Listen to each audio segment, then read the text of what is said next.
poi ci daranno il loro saluto. Voi qui vedete, penso per molti di voi forse per la prima volta, una nuova sigla, una nuova organizzazione, si chiama Plebiscito 2013. Non so se perché sento un ritorno molto alto, non so se vi sto assordando. Va bene? Ok. Allora, Plebiscito 2013 cos'è? È una piattaforma, un comitato, una piattaforma apartitica, quindi non c'è nulla di elettorale in ciò che facciamo e in ciò di cui noi vi parleremo e vi proporremo, ma è una piattaforma apartitica, referendaria, che sostiene il diritto di decidere dei veneti attraverso il referendum per l'indipendenza del Veneto.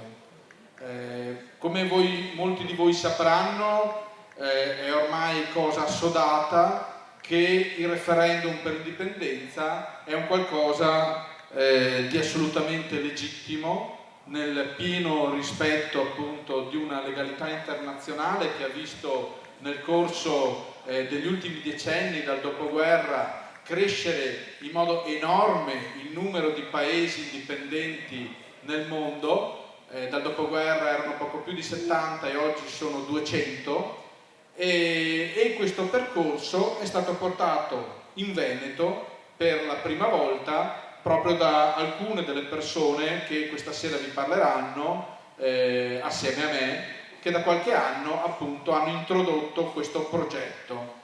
Per la prima volta, ora, alcune di queste persone vi si presentano sotto una veste nuova, una veste appunto di un comitato referendario, perché si sta entrando in una nuova fase importante, una fase in cui bisogna cominciare a spiegare non solo che il referendum per l'indipendenza si può fare, ma quali sono le ragioni e qual è lo scenario che si sta per aprire e quali sono le motivazioni anche in una campagna di comunicazione referendaria che appunto deve interessare tutti i cittadini del Veneto. Allora abbiamo pensato di aprire, come si dice, una conversazione nazionale con tutte le componenti sociali,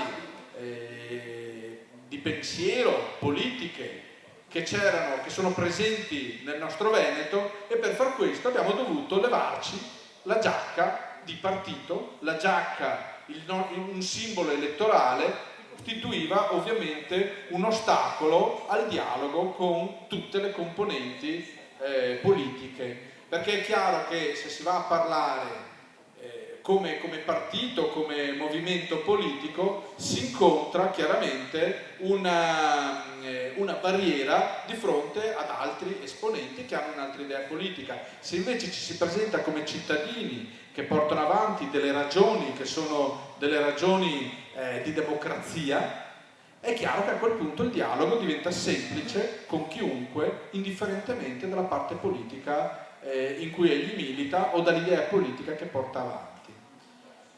Questa sera abbiamo, come vi dicevo, un parterre terroir molto nutrito e una serie di relatori veramente importanti che tra l'altro rappresentano proprio il pluralismo della società veneta e diciamo lo spettro di opinioni e di posizioni anche politiche presenti nel nostro quadro. Allora abbiamo qui con noi, intanto cominciamo dal mio fianco, la dottoressa Gloria Gasparini, imprenditrice, e che anche ci racconterà l'esperienza di un'associazione che si chiama L'Erba del Vicino e altre problematiche legate al mondo degli imprenditori nell'attuale situazione che stiamo vivendo in Veneto. Abbiamo con noi Silvano Piazza, che è il sindaco di Silea e anche il promotore, l'anima del movimento dei sindaci che si sta muovendo, che si sta riunendo, e ci racconterà, diciamo, la sua esperienza dal punto di vista di primo cittadino diciamo, di momento che stanno vivendo anche i comuni in questa situazione particolare della nostra storia. Abbiamo Lodovico Pizzati, che è la spokesperson, il portavoce di Plebiscito 2013 ci racconterà anche magari l'esperienza che ha visto in paesi che hanno conquistato la libertà, quando egli per diversi anni ha lavorato all'interno della Banca Mondiale, proprio in una posizione privilegiata per vedere questi processi storici. Abbiamo Loris Puso, che è il presidente del Consiglio Comunale di Villorba e che ci rappresenterà anche egli quella che è la situazione e il punto di vista delle nostre amministrazioni in questa delicata fase politica. E abbiamo il nostro Paolo Bernardini, docente di storia all'Università dell'Insubria, che ha insegnato, credo, in tutti i continenti del mondo e che ci darà una prospettiva come sempre di assoluto rilievo e inedita anche all'interno del dibattito per l'indipendenza del Veneto.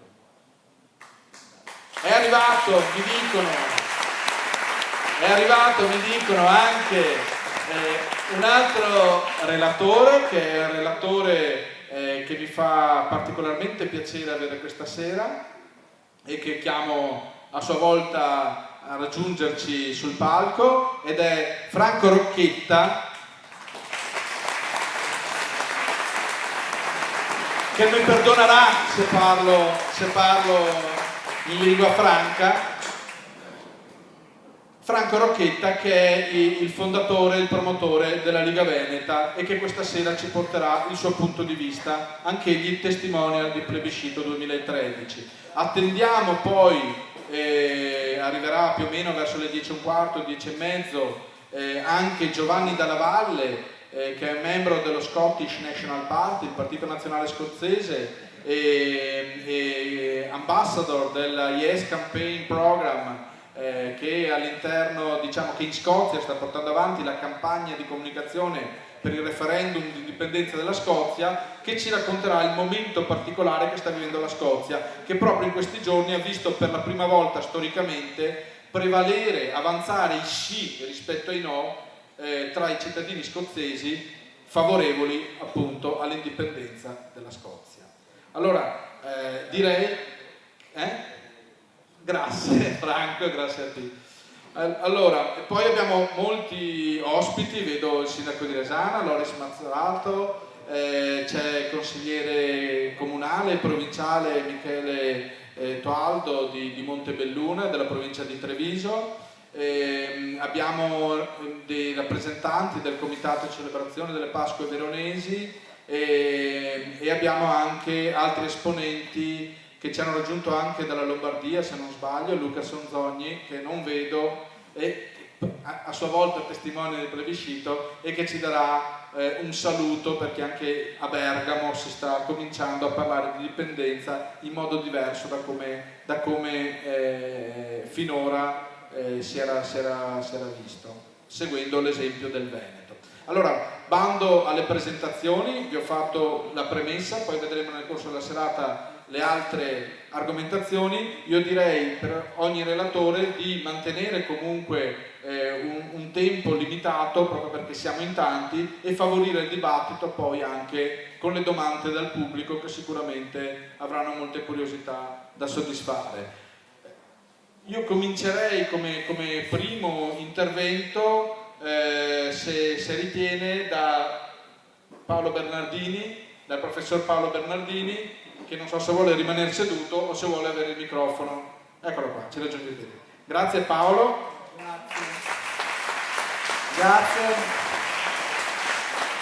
Grazie e buonasera a tutti voi. Sono particolarmente felice di parlare questa sera.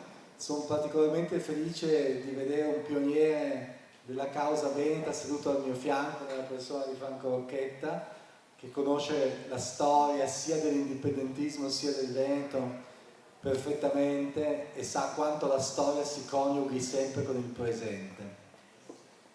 Io credo che stia per iniziare un momento molto felice per l'indipendenza, una stagione felice per l'indipendenza. in quest'autunno 2013. Credo che ci siano segnali un pochino in tutto il mondo a cui noi dobbiamo fare riferimento. Partendo dal mondo lontano o relativamente lontano, sono felice questa sera che si parli della Scozia e questo è il primo punto fermo. Perché sono felice che si parli della Scozia? Perché si tratta di un precedente dal punto di vista del diritto internazionale, dal punto di vista della storia europea, sia come Europa sia come Unione Europea, che è un precedente fondamentale. C'è un giorno, ci sarà un giorno, il 18 settembre 2014, in cui gli scozzesi, che sono circa 5 milioni, un po' più di 5 milioni, quindi meno dei veneti, saranno chiamati a prendere una decisione della loro vita, ovvero se continuare a essere parte della Gran Bretagna di cui sono parte dal 1707, oppure ritornare ad essere uno Stato indipendente, non necessariamente un regno, anche perché si sono esaurite le dinastie dei pretendenti giacobiti, come venivano chiamati, al Regno di Scozia, ma una repubblica. E questo, al di là del risultato, naturalmente il cuor mio, e penso nel vostro cuore augurate tutti agli scozzesi che vinca il partito indipendentista e dunque la Scozia diventi indipendente. Al di là però del risultato, quello che a me preme sottolineare è il principio. A questo punto si è stabilito una breccia in questi stati monolitici, come parzialmente anche la Gran Bretagna, e questi stati che sono parte dell'Unione Europea. A questo punto è stato stabilito che un popolo, se parte di questo popolo lo chiede, possa pronunciarsi in merito alla sovranità delle proprie istituzioni, al ritorno di sovranità delle proprie istituzioni. La Scozia è il primo punto fermo che noi dobbiamo avere chiaro, e poi il relatore che mi seguirà questa sera parlerà abbondantemente, diciamo, della Scozia a partire dall'esperienza personale. Ma in tutto il mondo ci sono fermenti che portano verso l'indipendenza. Perfino nella lontana India c'è uno stato che si chiama Telangana nell'India centrale che non vuole diventare indipendente dalla federazione indiana, vuole diventare dipendente dallo Stato con cui adesso artificialmente è congiunto. Quindi all'interno di stati federali più o meno perfetti ci sono dei tentativi, che probabilmente andranno a buon fine, di creare una nuova entità che sia parte dello Stato federale. E poi la mia convinzione, per parlare di uno Stato che invece ci appare granitico come gli Stati Uniti, la mia convinzione è quella che se veramente ci sarà un intervento dell'amministrazione Obama in Siria, tutti i libertari americani, che sono anche tutti indipendentisti, cercheranno di premere moltissimo sull'indipendenza degli Stati che non vogliono più partecipare a questa funzione di polizia mondiale che gli Stati Uniti si sono dati ormai dal dopoguerra. Quindi io credo che anche negli stessi Stati Uniti i fermenti indipendentistici, che sono molto vivi in New Hampshire, sono molto vivi in Texas, non sono morti in California, ma poi forse Lodovico ci potrà dire qualcosa della California. Questa idea di tornare alle origini prefederali dell'America del Nord sia presente. Poi se noi invece spostiamo il nostro obiettivo vicino a noi, abbiamo questa bellissima esperienza che ha luogo da qualche giorno in Sul Tirolo. Il fatto che siano stati chiamati gli abitanti sudtirolesi con modalità estremamente moderne che vanno dal voto su internet al voto by proxy, ad altre forme di voto, a esprimersi in un referendum circa la propria indipendenza.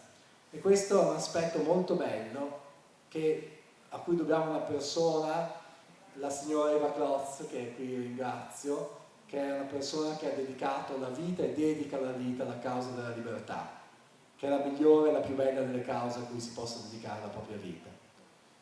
Ma la panoramica non è finita. L'anno prossimo avremo in Sardegna le elezioni regionali. Ecco, se si crea una vittoria non necessariamente di uno dei tanti partiti indipendentistici, ma una vittoria in generale dell'indipendentismo, avremo una situazione simile a quella che si è verificata in Catalogna con le elezioni dell'anno scorso, ovvero ci sarà una maggioranza del Consiglio regionale sardo formata da partiti indipendentistici che a questo punto dovranno trovare un accordo e portare la Sardegna al referendum. Quindi naturalmente non mi dimentico degli amici catalani che l'11 settembre si riuniranno e faranno una marcia meravigliosa, una bellissima catena umana per l'indipendenza della Catalogna. L'11 settembre perché ricorda la data nefasta dell'11 settembre di circa 3 secoli fa, quando alla fine della guerra di successione spagnola la Catalogna perse tutti i residui di autonomia e anche di vera e propria indipendenza per essere assorbita in questa Spagna assolutamente chiusa in se stessa che era la Spagna di Filippo V. Ora, quindi noi siamo vicini non solo agli amici del Sud Tirolo ma anche agli amici catalani, agli amici sardi. Abbiamo avuto un movimento che io ritengo un movimento molto intelligentemente costruito che si chiama Progress, Progetto Repubblica Sarda, che ha schierato una scrittrice, una giovane scrittrice sarda, Michela Murgia, come candidata, che è una persona molto nota in tutta Italia, non solo in Italia anche nel mondo. È un intellettuale che ama moltissimo la propria terra, ama moltissimo la propria lingua, una persona molto sobria, coi piedi per terra, a cui naturalmente auguriamo ogni bene. Perché dico questo? E ora concludo, faccio una panoramica piuttosto rapida perché poi scendiamo invece a focalizzare il nostro obiettivo su di noi, sul Veneto. Io credo che occorra accelerare quanto più possibile con tutte le nostre energie il processo che porterà alla nostra indipendenza. Il Veneto non è il figlio di un dio minore rispetto alla Sardegna, rispetto al Sud Tirolo, rispetto ai nostri amici dello stato di Telangana in India, e ha diritto pienamente a riconquistare la propria indipendenza, e non solo ha diritto, ma questo nessuno lo dubita, ma occorrono le energie umane, la volontà umana per spingere primo il Consiglio regionale il 17, prossimo 21, a prendere la strada giusta e quindi a votare a favore del referendum, poi a portare le persone vicine a questa idea. Io credo che non esista davvero altra strada, ne sono convinto da tanti anni, che garantisca la sopravvivenza e poi il ritorno del benessere per questa terra bellissima che è stata indipendente per 1100 anni, è stata federata con Roma per secoli e ai tempi dell'impero romano e della Repubblica Romana, e che vive in una situazione di servitù e schiavitù da troppo tempo, e occorre porvi fine presto. Grazie.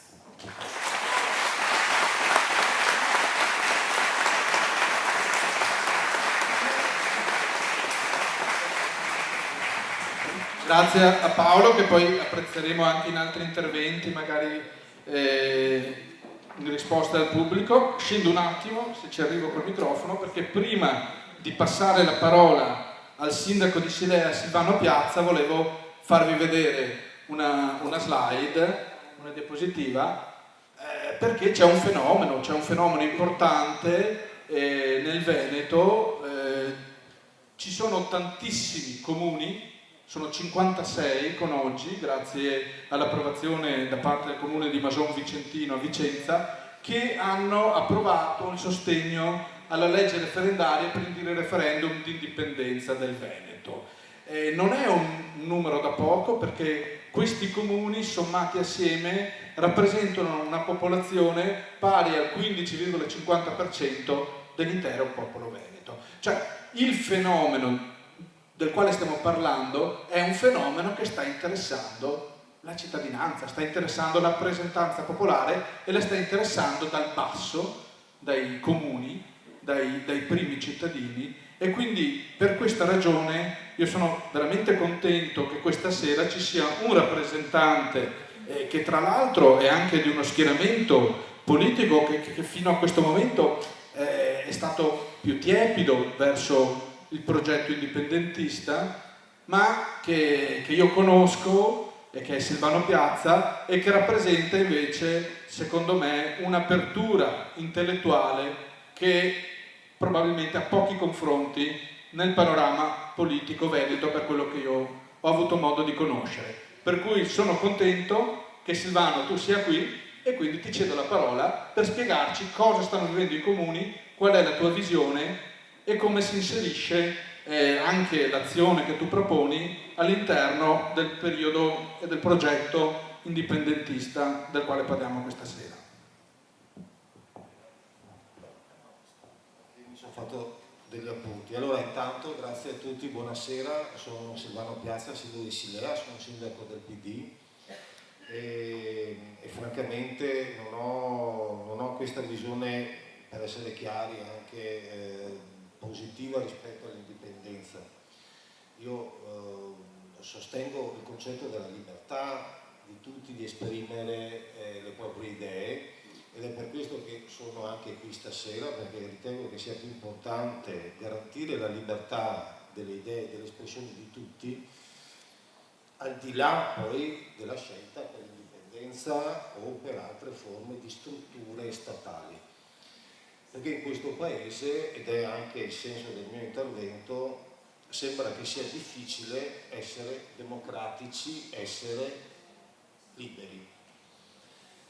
Un'altra precisazione che ci terrei a fare è che io non sono un leader dei sindaci del movimento, che ne so, del lutto cittadino, del bandiera bianca, eccetera. Io amo pensare di essere uno di una squadra di rugby.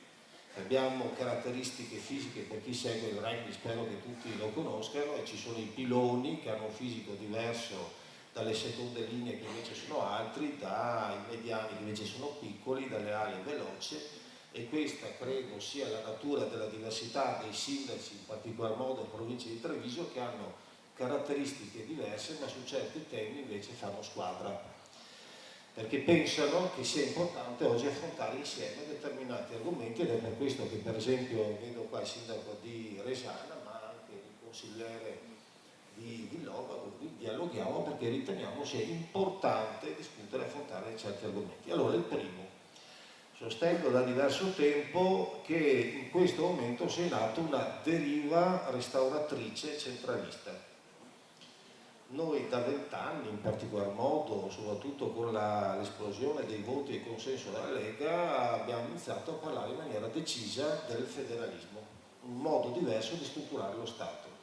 Paradossalmente, negli ultimi 3 anni Roma sta attuando iniziative di centralizzazione del potere. Le elenco brevemente, che sono innanzitutto i cosiddetti tagli ai costi della politica. Abbiamo ridotto mediamente del 25% i consigli comunali. Che ne so, a Silea siamo passati da 16 a 10. Silea ha 10.000 abitanti, io sto facendo un PAT, la maggioranza è fatta da 8, potrei farlo che ne so, in cantina da me, eccetera. Un piano di assetto del territorio tra pochi. Quanto costa in provincia di Treviso questo taglio della rappresentanza democratica sia di una maggioranza che di un'opposizione? Tanto quanto costa un funzionario della prefettura. Ora dico, è questo il cosiddetto risparmio finanziario che stiamo attuando?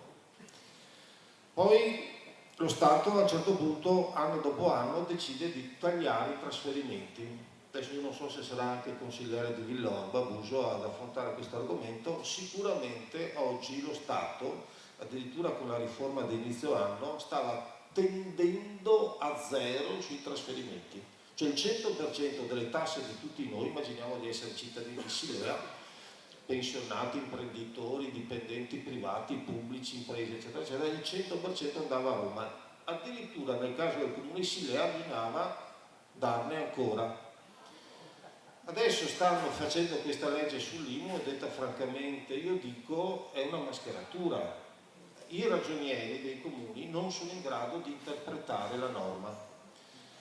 Sono sicuro perché se tanto mi dà tanto, che il risultato sarà sicuro che quello che dovremo pagare non sarà di meno, per cui chi pensa che sia di fatto tagliata la tassazione sulla prima casa, sull'IMU, sappiate che apparentemente sarà così, in realtà la tassazione sarà fatta in un'altra maniera.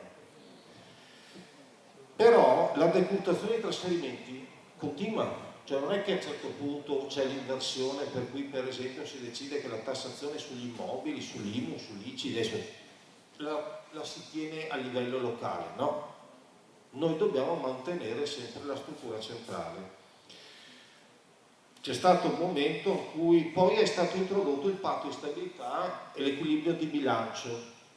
Contemporaneamente con l'introduzione del patto di stabilità, che significa che non possiamo spendere i soldi che abbiamo in tasca, Roma ha pensato bene che è opportuno che i soldi che i comuni hanno non vengano tenuti nelle cosiddette casse delle banche nostre, no? Io per esempio Silea ho la tesoreria con l'Unicredit, Roma dice ciò sarebbe opportuno che tu formalmente li abbia là, ma in realtà sono vincolati a Roma, perché non si sa mai che qualche sindaco, così come noi giochiamo a rugby, in realtà io il sindaco di, il sindaco eccetera, non decidiamo di spendere i nostri soldi, perché Roma fino all'altro giorno ci ha detto fate i bravi padri di famiglia, mettete via i soldi, spendete soltanto quello che potete avere in cassa, però questa virtuosità a un certo punto ha detto basta. Non solo, ci ha detto beh ma te li tengo io, e siccome Roma è generosa ci ha detto anche che gli interessi, che oggi potremmo tranquillamente pensare del 4%, non ve li diamo, perché sanno che noi siamo tendenzialmente generosi e disponibili. Poi ha detto, c'era un ragionamento anche sul federalismo fiscale, ve lo ricordate? Non se ne parla più. Per cui, tanto per fare un altro esempio, Silea aveva un pezzo di terra che usava lungo il Sile per la famosa festa Sardea, a un certo punto il demanio scopre che è suo, per cui ci ha detto ciò dovevamo darvelo, però in realtà a questo punto è meglio che ci pagate anche l'affitto. Ma ascolta, ma una parte dello Stato paga l'affitto all'altra parte dello Stato, ma non dove... L'altro ragionamento, costi standard, grande cavallo di battaglia della Lega. A un certo punto, quando entrano i cosiddetti decreti attuativi, guardate, io non difendo la Lega e vorrei essere anche chiaro nel mio linguaggio, non ne faccio una questione di schieramento, perché vorrei approfittarne quando sono in queste situazioni di essere libero nel mio pensiero, ho le mie idee, ma spero che queste occasioni siano anche delle occasioni per confrontarci. Quindi io rivendico la mia appartenenza al mio, come dire, della mia parte politica e critico a destra e a sinistra perché rivendico la mia, come dire, libertà intellettuale. Però a un certo punto arrivano i decreti attuativi, no, del federalismo, scusate, dei costi standard, no?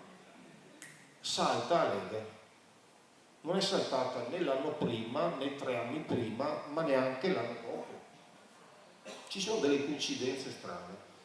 Poi arriva la spending review. Io quando a un certo punto Roma comincia a parlare in inglese ho terrore. Mi sembra di ricordare Don Abbondio che quando doveva spiegare l'inspiegabile cominciava a parlare in latino. Spending review, che vuol dire tagliamo la spesa pubblica. Ma a me lo chiedi la spesa pubblica, a Villorba lo chiedi, a Resano lo chiedi, ma quale spending review? Cioè la spending review la farai a chi ha di fatto i bilanci saltati. Catania, le USL della Catania, che ripeto solo 24 ore, dice sempre che siano dei bilanci orali. Ma a me mandi la Corte dei Conti quando di là non hai neanche la certificazione di bilanci e ricordo a tutti, non si sa perché nessuno paga. Poi a un certo punto si inizia adesso, no, perché siamo efficienti noi parliamo dei tagli delle province. Io sarei anche d'accordo, no? Ma non c'era qualcuno che diceva di tagliare anche le prefetture. Ora, da un lato la politica della rappresentanza democratica, cioè del voto, che è il fondamento della libertà della democrazia, se ne parla, si parla di aggregazione eccetera, ma della parte dello Stato che controlla il territorio, niente.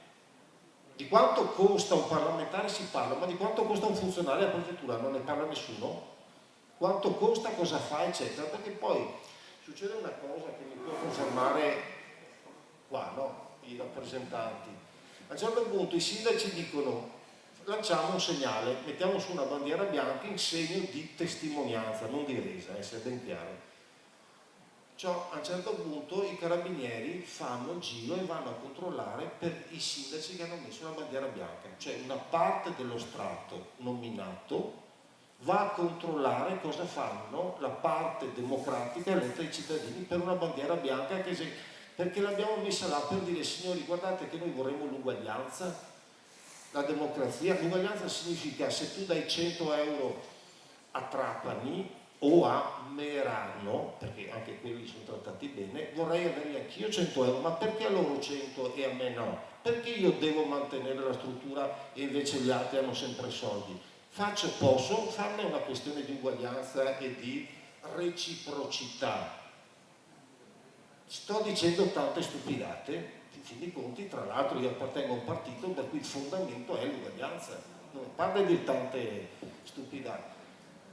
Allora a un certo punto però i carabinieri girano e il 2 giugno, anziché andare a verificare se per caso c'è qualche ladruncolo in giro, vanno a controllare i rappresentanti della democrazia. Sbaglio? E addirittura il prefetto manda una circolare ai sindaci, dice: decoro delle bandiere esposte all'esterno degli edifici pubblici. Cioè il problema per il prefetto è il decoro. Cioè non è il fatto che per esempio devono pagare gli affitti delle caserme di proprietà dei comuni e ci hanno tagliato anche quei soldi, e io gli ho scritto: cioè, ma in base a quale legge tu non paghi gli affitti? E ciò perché hanno interpretato male la legge. Adesso mi tocca fargli causa allo Stato, perché se fosse il contrario, no, immaginiamo che voi tutti abbiate un appartamento in affitto, oppure siate in affitto, qualcuno vi fa lo sfratto. Perché allo Stato invece è concesso non pagare? Andiamo avanti. Che sei un servo dello Stato, che se noi siamo qua per capire se è vicino, quando si doveva contarne? Posso essere libero di esprimere l'opinione?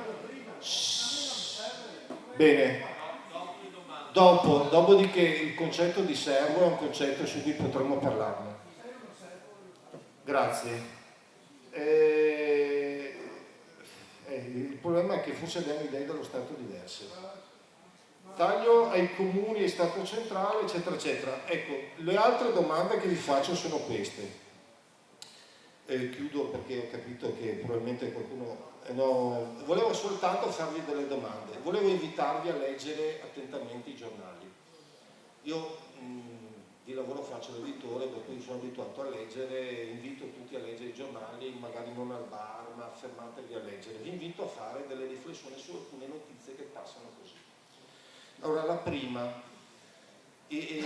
Napolitano nomina i saggi, perché abbiamo bisogno di tanto da pensare, no? Allora a un certo punto dice: i saggi stanno valutando l'ipotesi che l'elezione del Senato non avvenga più su base regionale, ma per una legge che è prevista dalla Costituzione. Ma perché ancora una volta si tocca l'elemento della rappresentanza regionale? Abbiamo bisogno di saggi di individuare questo elemento. L'altra osservazione che vi faccio, l'altra domanda che vi faccio è questa. Un'altra notizia: a un certo punto io sono socio della banca del BCC del Monsile, posso fare un esempio pratico, concreto. A un certo punto il commissario, che non so per quale ragione il commissario a Monastero del Sile sta là da tanti mesi, no? dice beh sì, adesso rifaremo le elezioni, una banca solida, non è il Banco di Napoli. A un certo punto rimane là per tanto tempo e vorrebbe che il nuovo consiglio di amministrazione abbia il benestare della Banca d'Italia. E io dico, perché una banca che comunque ha avuto un problema ma si è rimessa a posto deve avere il benestare della Banca d'Italia? La BCC nostra che è solida, ma scusate, il Banco di Roma, il Banco di Napoli, il Banco di Sicilia, le popolari del Sud, nessun commissariamento? Non è che ci sia in atto una forma di controllo attraverso le elezioni democratiche, le elezioni al Parlamento che di fatto sono nominati, ma anche attraverso il controllo di queste banche, del BCC, eccetera, eccetera. Nessuno dice niente. E chiudo con un'altra battuta che l'ho rilanciata oggi sui giornali. Vabbè, e questa la leggerete domani perché aprirei un altro fronte. Tutti attaccano la casta politica, per esempio i parlamentari, perché prendono troppi soldi. Io appartengo a quella categoria di persone invece che pensa che quei soldi parlamentari è giusto che li prendano. Forse sono tanti, 900, 950, forse è sbagliato l'elezione dei senatori a vita, eccetera, questo si può discutere. Però non sono convinto che uno che va a Roma e fa bene il suo lavoro, quei soldi siano tanti. Perché non si parla dei soldi dei funzionari, perché non si parla della struttura, perché nessuno mette mano ai costi della struttura dello Stato, perché la spending review o la verifica viene fatta solo sugli eletti. Io vi chiedo, in tutti i ragionamenti e le domande che vi voglio fare, è non toccare l'elemento della rappresentanza democratica, ma di toccare la struttura dello Stato, perché quello che va tagliato è lo Stato. Lo Stato è troppo pesante, ha troppi dipendenti, troppe strutture, troppi corpi di polizia, nessuno si chiede quanto costano. Fate queste domande, andate in prefettura, andate in questura, andate anche alle strutture eccetera, nessuno mette in discussione la liquidazione di un amministratore delegato di Unicredit. A quanto è andato fuori? Passa la Unicredit, la Banca Intesa, quanto ha preso? 48, 47, 48, profumo, perché adesso ho fatto i nomi, adesso 47 milioni di euro. Cerchiamo di focalizzare il problema laddove c'è. E chiudo semplicemente una cosa, non perdiamo mai di vista il concetto del dialogo. Io amo anche la contestazione, però a un certo punto ritengo che bisogna che vi sia oggi un confronto. Io sono qua, dialogo tranquillamente con altri rappresentanti di altri, però dobbiamo dialogare sul fare, perché oggi in questo momento non posso leggere le prime 7 pagine ancora che parlano di Berlusconi. Oggi l'imprenditrice, anch'io ho una partita IVA, molti qua ce l'hanno, dobbiamo cercare di concentrarsi sulle azioni, cercare di fare squadra su quello che dobbiamo fare, alle volte superando gli steccati. E chiudo.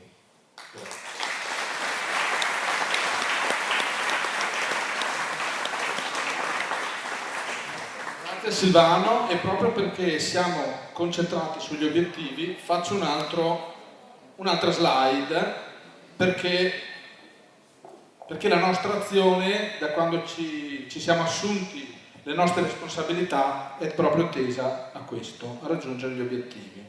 Allora, questa è una slide che mette in parte grafica quello che noi abbiamo appena spiegato prima, dei comuni e della rappresentanza popolare che ha approvato il sostegno al progetto di legge 342, però il 17 settembre prossimo noi tutti sappiamo che il Consiglio regionale del Veneto è chiamato a pronunciarsi e ad approvare, oppure no, e a votare il progetto di legge che indice il referendum per l'indipendenza del Veneto. Questo avviene perché delle persone hanno fatto pressione sulle istituzioni perché questo avvenisse. Concretamente è un esempio di fare, dal basso, civico, hanno fatto sì che le istituzioni prendessero in esame questo progetto e lo portassero all'approvazione. L'indizione del plebiscito d'indipendenza del Veneto. Allora io adesso non vi voglio svelare se verrà approvato, se non verrà approvato o se si perderà del tempo, però vi invito a riflettere su questi 3 scenari, poi lo vedremo nel corso della serata. Sarà approvato il progetto di legge per indire il referendum di indipendenza del Veneto? Non sarà approvato? Oppure sarà un ni, cioè sarà un ulteriore rinvio nel tempo? Non lo so, lo vedremo e magari cominceremo anche a rifletterci mentre ritorno sul palco, perché ora per anche dare un po' più di ritmo vorrei sentire l'opinione dopo un professore universitario e dopo un sindaco anche di un'imprenditrice, Gloria Gasparini, che ci spiega come le imprese stanno vivendo questo momento. Tra l'altro, Gloria, so che tu fai parte anche di un'associazione, l'Erba del Vicino, e quindi sono curioso anche di sapere cosa proponete e qual è la vostra visione in questo senso. Grazie.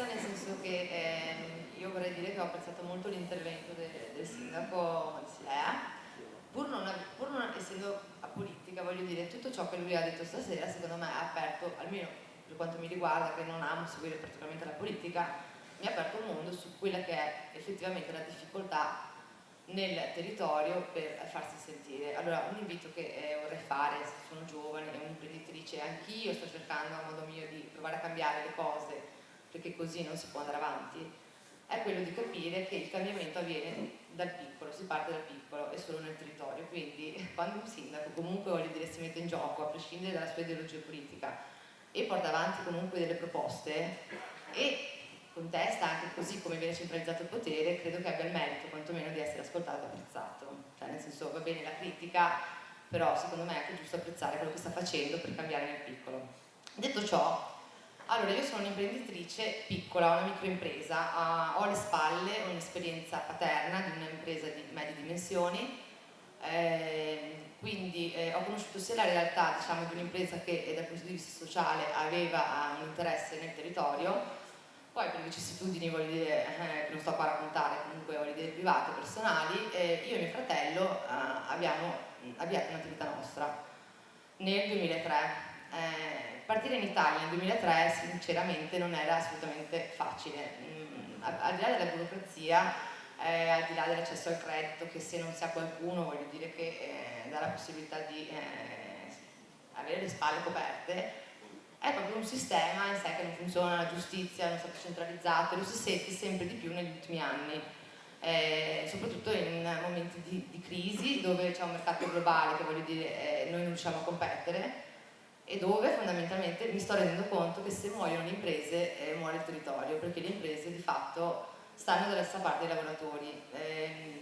Io dal mio punto di vista mi rendo conto che quello che stanno cercando di fare a Roma, e non sono solo i politici come diceva il sindaco, ma bensì i funzionari, purtroppo, che sono più attaccati loro al potere dei politici che stanno a Roma, e lo confermo, non solo nella politica purtroppo, stanno cercando di mettere gli uni contro gli altri, quindi lavoratori dipendenti contro gli imprenditori titolari. Ora, cosa è successo? Un gruppo di imprenditori colleghi piccoli ci siamo chiesti perché negli stati vicini riescono a fare impresa e in Italia no, cioè che differenza c'è tra l'Italia e la Carinzia che è a 300 km, e siamo andati a capire qual è il segreto del successo. È strano a dirsi, perché voglio dire, il nord-est, il famoso modello nord-est, lo venivano a studiare negli anni 90 dall'America, dal Giappone, dall'Asia, e siamo arrivati ad essere una grande coda. È assurda questa cosa, voglio dire. Allora siamo andati, abbiamo creato un po', diciamo, di dibattito nel territorio, e la cosa ha dato anche fastidio a qualcuno, voglio dire, perché evidentemente andare a vedere che da qualche parte le cose funzionano e qua non riusciamo a farle funzionare, evidentemente perché non abbiamo le giuste rappresentanze, fa pensare. Siamo andati là, insomma, in Carinzia diciamo cosa abbiamo visto, che non è una cosa, non è un paradiso, l'Eldorado, il paradiso fiscale. Il costo della vita è molto simile, il costo del lavoro è molto simile, c'è semplicemente un sistema orientato all'impresa e ai lavoratori, sono dalla stessa parte fondamentalmente, funziona l'impresa, funzionano i lavoratori, bene, tutti felici e contenti. Siamo tornati in Italia con la proposta di dire ma proponiamoci come una parte di confronto sia nei confronti delle istituzioni, perché riteniamo che vivendo in prima persona l'esperienza, la burocrazia che c'è, le tasse che aumentano, fra l'altro la non deducibilità dei costi che quindi porta ad avere percentuali di tassazione assurde in ogni impresa perché si calcolano le tasse addirittura sulle perdite ormai, abbiamo cercato di aprire un dialogo insomma, con le parti sociali e non ci siamo riusciti perché chiaramente non siamo legittimati a nessuno, cioè rappresentiamo noi stessi. Quindi la difficoltà di emergere per l'interesse comune è difficile. Cosa vorrei dire? Nel senso, quello che io dico è, scusatemi l'emozione, spero che comunque stiate capendo i concetti che vorrei esprimere. Quello che vorrei dire è che le cose così non funzionano. I veneti sono un bellissimo popolo, però sono molto individualisti. Ritengo che se vogliamo salvarci dobbiamo cominciare a esprimere il nostro pensiero.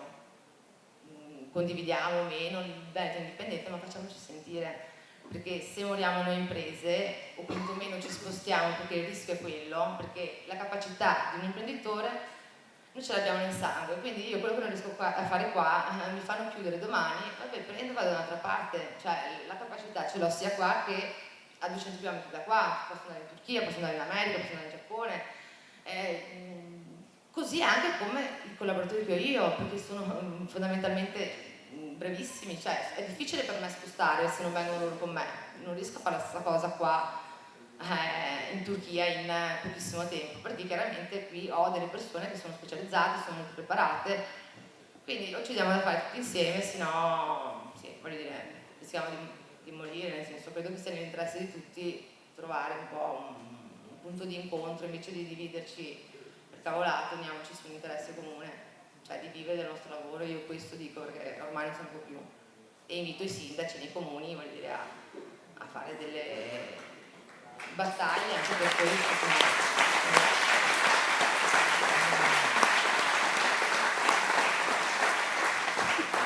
Grazie Gloria. Allora direi, prima di entrare nell'ultima parte più prettamente politica, di concludere anche, diciamo sempre dal punto di vista dei comuni, degli amministratori comunali, l'analisi della situazione.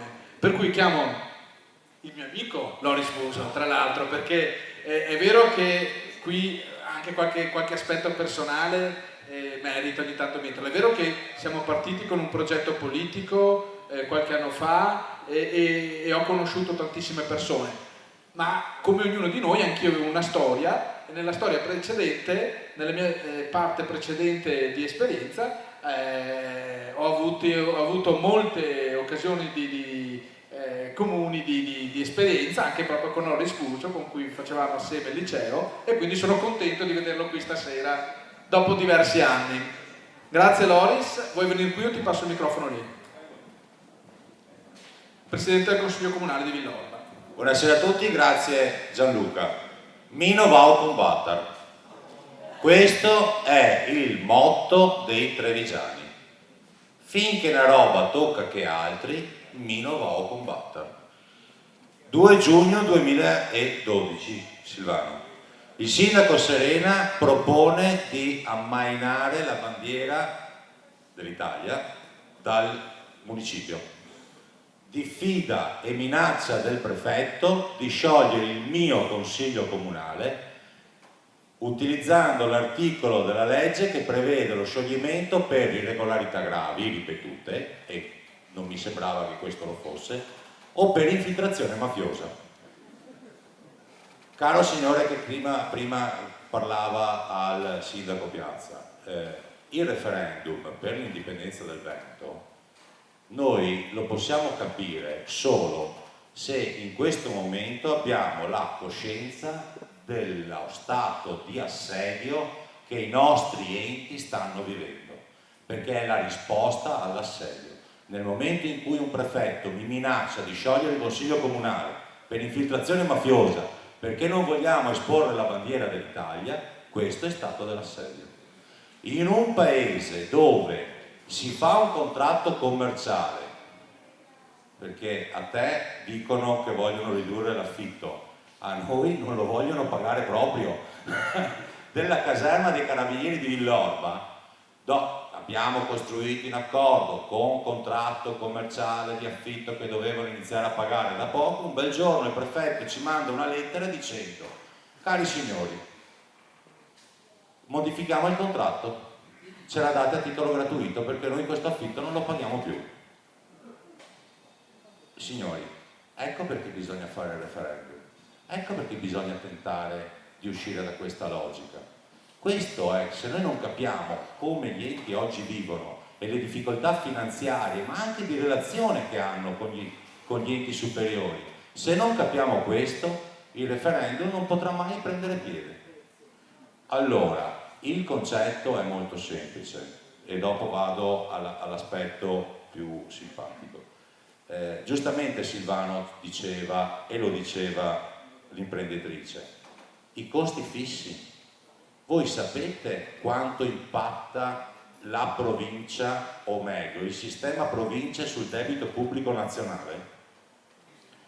Se noi eliminassimo tutte le province e licenziassimo tutti i dipendenti, perché corrispondono i dipendenti al 60% dei bilanci delle province, noi ridurremmo il debito pubblico nazionale dell'1%. Scusate, di cosa stiamo parlando? Se noi eliminassimo tutti i comuni, ridurremmo e licenziassimo i dipendenti, ridurremmo il debito pubblico del 3%. Ve la faccio a breve: togliendo tutti gli enti, regioni, province, comuni e altri enti, ridurremmo il debito pubblico nazionale dell'8%. Questi secondo me sono numeri che sono fondamentali per capire perché dobbiamo iniziare a rivedere un sistema di Stato, perché così non può funzionare. E allora a me questo concetto del referendum piace perché di solito noi con Silvano, con Loris, con il collega di Montebelluna e con altri amministratori che magari non conosco ma che sono in sala, noi combattiamo quotidianamente con delle difficoltà, far quadrare i conti perché abbiamo la mania dell'efficienza, perché dobbiamo dare delle risposte ai cittadini e comunque non sempre abbiamo un sorriso, perché dobbiamo inventarci degli escabotage, delle soluzioni alternative per cercare di salvare le nostre risorse, per poter fare delle opere pubbliche fondamentali. Ma la politica, grazie a questo concetto dove l'aspetto finanziario è diventato fondamentale, ci ha fatto perdere un aspetto e la cosa più importante, che è quella del sogno. Un referendum per l'indipendenza potrà, ha ragione Gianluca, potrà avere successo il 17 di settembre, potrà essere un sì, potrà essere un no, potranno anche spostarlo perché comunque si decide di non decidere, che è una scelta che nel 90% dei casi in Italia viene presa, decidere di non decidere.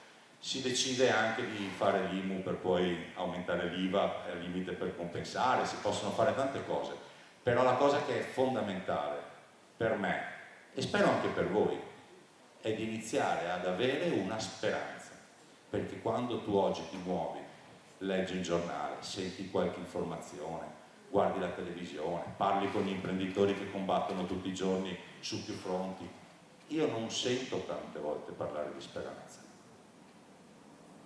Qui c'è una speranza, ripeto, potrà essere suffragata dal risultato, bene, potrà non essere suffragata, non importa, però per un periodo di questa nostra vita abbiamo avuto un progetto, abbiamo avuto una speranza, abbiamo avuto un sogno e dobbiamo cercare di cullare questo sogno, perché è un germe che deve nascere, deve crescere e deve fiorire sempre più, perché altrimenti andremo a combattere tutti i giorni con i problemi di ieri e non si parlerà mai più di futuro. Grazie.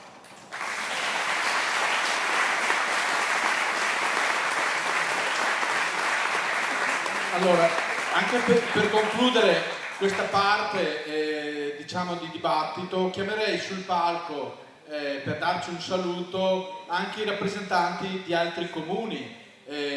Chiamerei il sindaco di Resana, Loris Mazzarato. Anche Resana, come Villorba, è un comune che ha approvato il sostegno alla legge referendaria per indire appunto il plebiscito per l'indipendenza del Veneto. E poi chiederei anche di venirci a salutare Michele Toaldo, del consigliere comunale di Montebelluna, altro comune che ha approvato il progetto di legge regionale e tra l'altro anche in veste di consigliere provinciale, che sta per presentare, è attivo anche in nella presentazione anche nel Consiglio provinciale di Treviso di un'iniziativa simile per il sostegno. Ma chiamerei anche da più lontano Luca Sonzogni, che dal comune di Spirano, Bergamo,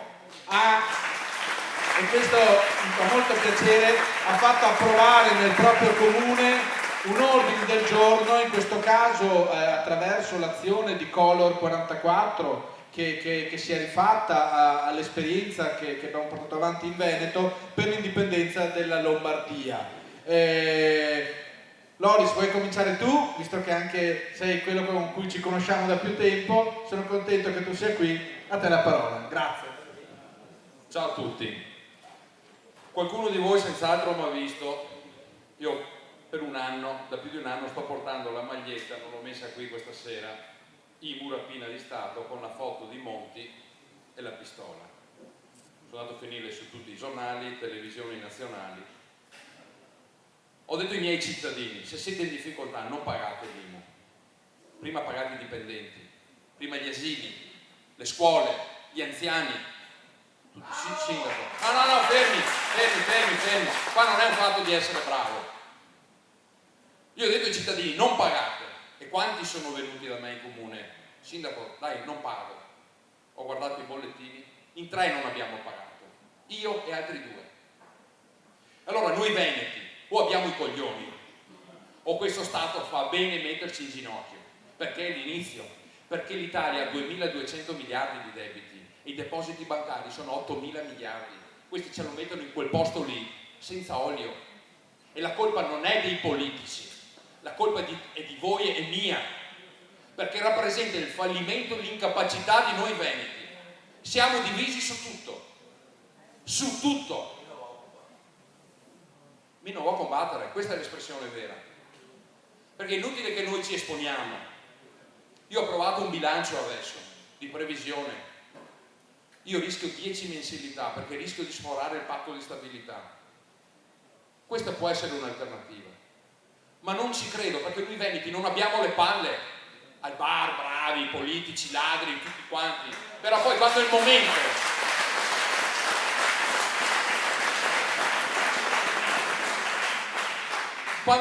dobbiamo avere il coraggio di fare le scelte. E noi veneti non le sappiamo fare. Quindi abbiamo 3 possibilità qua, sì, no e ni. Io vi sfido, quanti di voi verranno il giorno 17 fuori dalla regione Veneto a vedere cosa fanno i nostri politici? Vediamo, perché a parole tutti lo dicono. Perché a me sono venuti i cittadini in comune a dirmi, sindaco, io non ho pagato l'IMU. E l'ho guardato negli occhi, siamo in 3, di cui uno io, tu non fai parte della categoria. Ma mia moglie, perché altrimenti arriva Ecoitalia. Io ho mandato una lettera, io per fare quel volantino che ho fatto contro l'IMU. Voi non sapete cosa ho rischiato, cosa ho pagato di tasca mia, perché è apologia di reato dire ai cittadini di non pagare le tasse. Sapete che cosa vuol dire apologia di reato? Vai dentro. Io come sindaco non conto più un cazzo.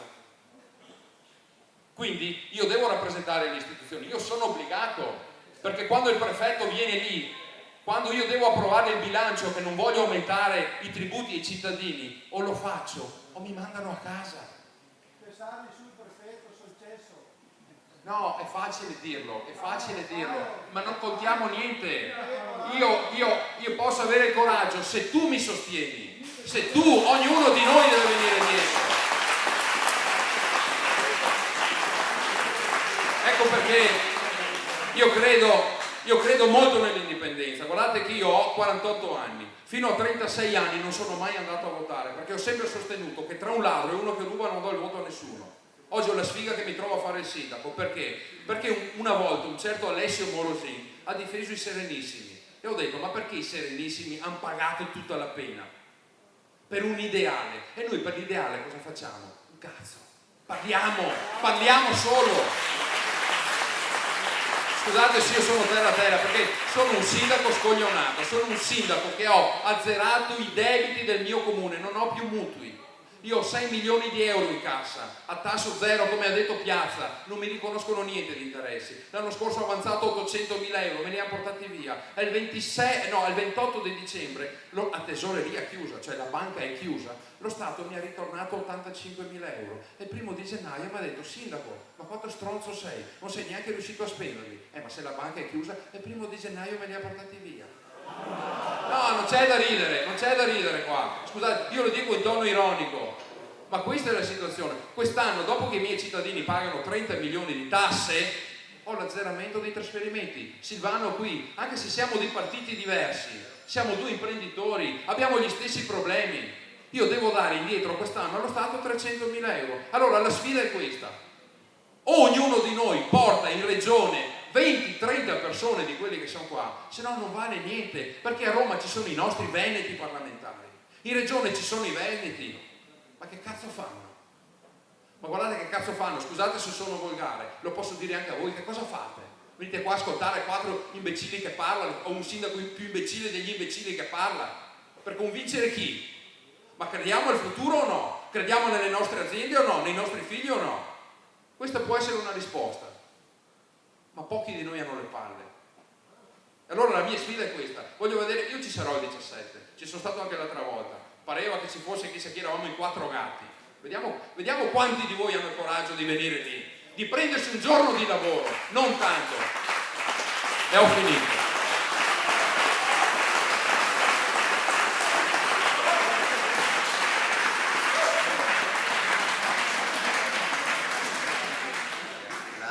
Grazie, buonasera a tutti, sono Michele Toaldo, faccio il capogruppo per la Lega in Comune Montebelluna, sono anche consigliere provinciale. Quando sono stato contattato dall'amico Franco, da Ivano Durante, che sono tutti qua dalla Vittoria, da Montebelluna, per portare appunto in Consiglio Comunale all'ordine del giorno questo tema, non ho avuto esitazioni, ma non l'ho visto neanche come pensarci, è stato un atto dovuto per quel che mi riguarda, perché io l'indipendentismo l'ho vissuto fin da piccolo, perché in casa, guarda, potrei fare un collage di tutti gli interventi precedenti e bene o male sono gli argomenti di cui parliamo in famiglia fin da quando ero bambino.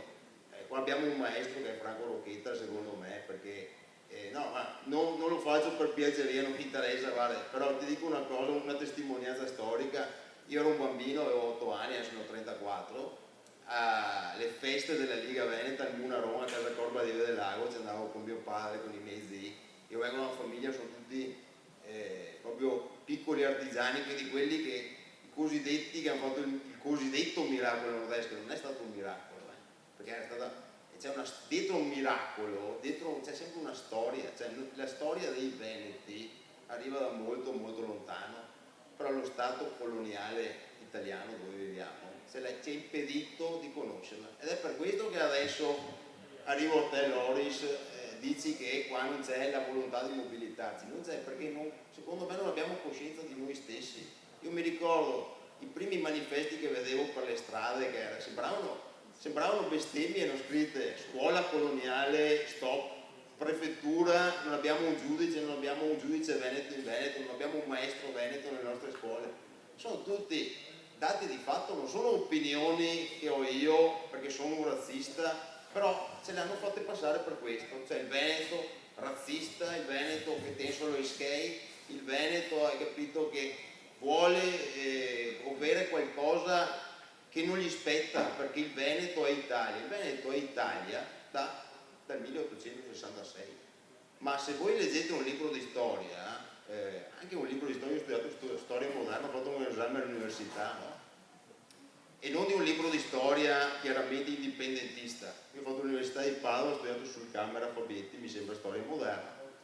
Allora, lì è scritto chiaro e tondo che di unità d'Italia, di concetto di italianità, eccetera, nessuno ce l'aveva in mente fino a che non ci è stato imposto attraverso i plebisciti di truffa.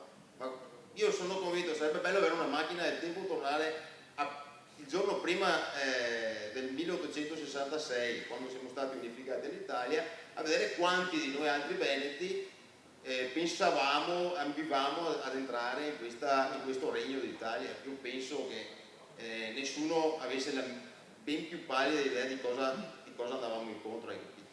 Però c'è stato volutamente sottaciuto questa storia. Noi dobbiamo avere l'orgoglio di essere veneti, dobbiamo autoconvincerci, perché non siamo ancora convinti che noi siamo una nazione, che esiste una storia veneta, esiste una etnia veneta, esiste un popolo veneto, e finalmente, se sta roba qua passerà, riuscirò a farlo rimarcare, perché questa è la cosa che dobbiamo portare dentro di noi, ma dobbiamo anche trasmettere, perché è una cosa che nonostante 30 anni di sforzi, questa cosa non è ancora passata. E ora, quando andiamo fuori, dobbiamo dirlo a chiare lettere: noi siamo veneti e dobbiamo dirlo con orgoglio e non vergognarci come purtroppo i miei genitori, ma non i miei genitori, ma i nostri genitori ci dicevano ci insegnavano a parlare solo in italiano e non in dialetto, perché il dialetto era considerato il volgo degli ignoranti, capito? Parliamo in veneto, pensiamo in veneto, andiamo avanti e teniamo duro. Grazie.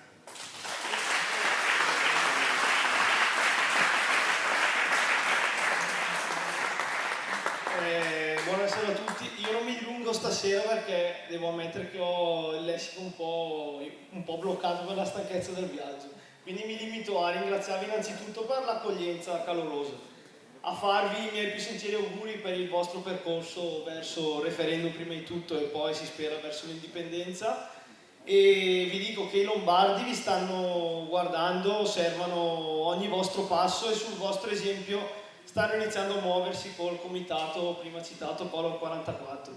Quindi con un po' a malincuore, perché da bergamasco sono molto orgoglioso, devo dire che stasera non dico niente perché sono qua solo e semplicemente per imparare da voi veneti e da dei veri indipendentisti, insomma. Grazie a tutti.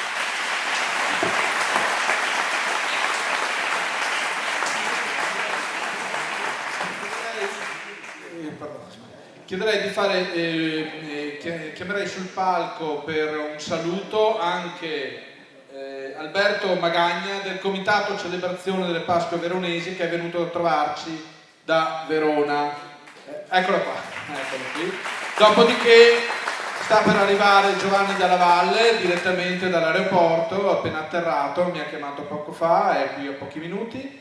E poi sentiremo Franco Rocchetta e Lodovico Pizzati prima delle domande finali. Ecco. Grazie, non sono abituato a parlare al microfono solo per... Noi siamo un comitato a Verona che si occupa di quelle che furono le Pasque veronesi quando Napoleone invase le nostre terre, che poi andò avanti, come tutti sapete, e occupò anche Venezia. Quindi lo statalismo in sostanza viene da lì. La Francia, centratrice, ha portato tutto questo già allora. Quindi si tratta di vedere un po' la storia, cosa c'era prima, e non c'è da inventare nulla, credo, bisogna solo guardare come stavamo bene prima che Napoleone ci invadesse. Grazie, buonasera.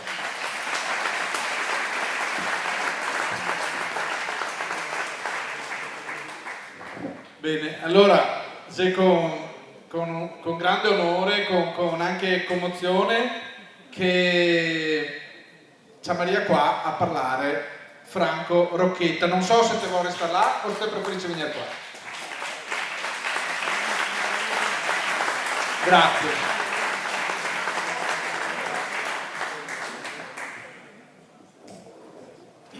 Grazie, la commozione è anche a me.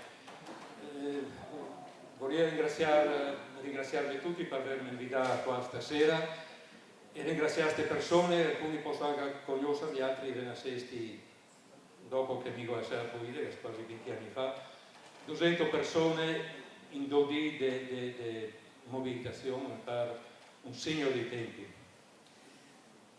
Perché dopo 20 anni ho accettato di venire qua col brincavoso in mano a parlare davanti a gente, e qui che mi vede qua e che mi vede sugli ordinatori, sui computer, perché ho apprezzato di questo movimento, di questa forza, l'avevo detto prima, la trasversalità, il non nascere da una corba, da una costola, da un frammento, da una frazione, da una scissione di un movimento, di un altro, di quell'altro, come i movimenti, parentesi, che potrei portarne lontano, una istruttiva, per esempio le forze indipendentiste del Paese Basco, trotskisti, Quarta Internazionale, quant'altro, o aree di destra, d'estrema destra, la Lega adesso è sempre con l'estrema destra da qualche decennio, non a caso.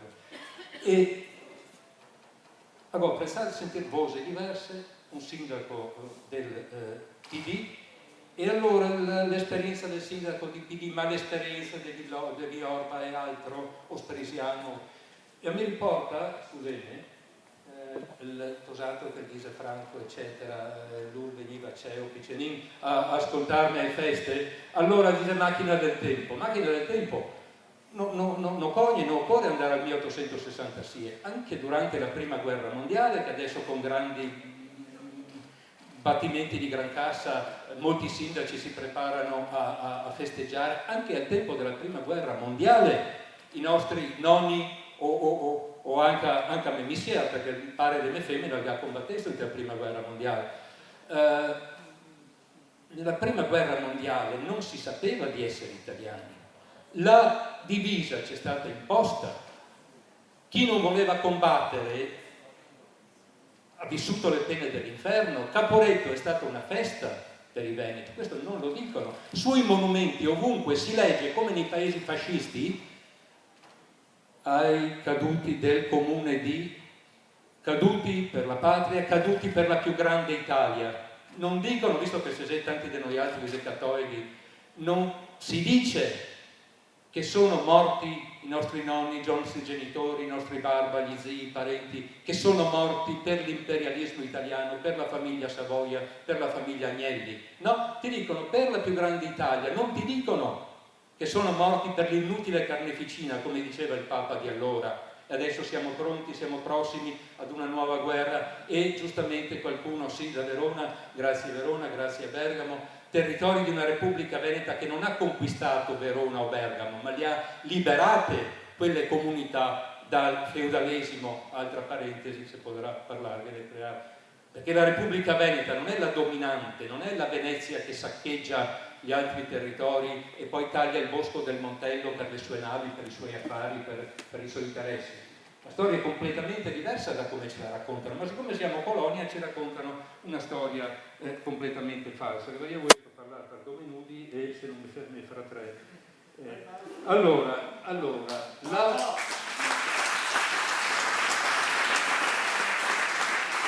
la prima guerra mondiale, poi la seconda guerra mondiale, stesso discorso, Nikolaevka, la battaglia di Russia, ma cosa siamo andati a fare in Russia?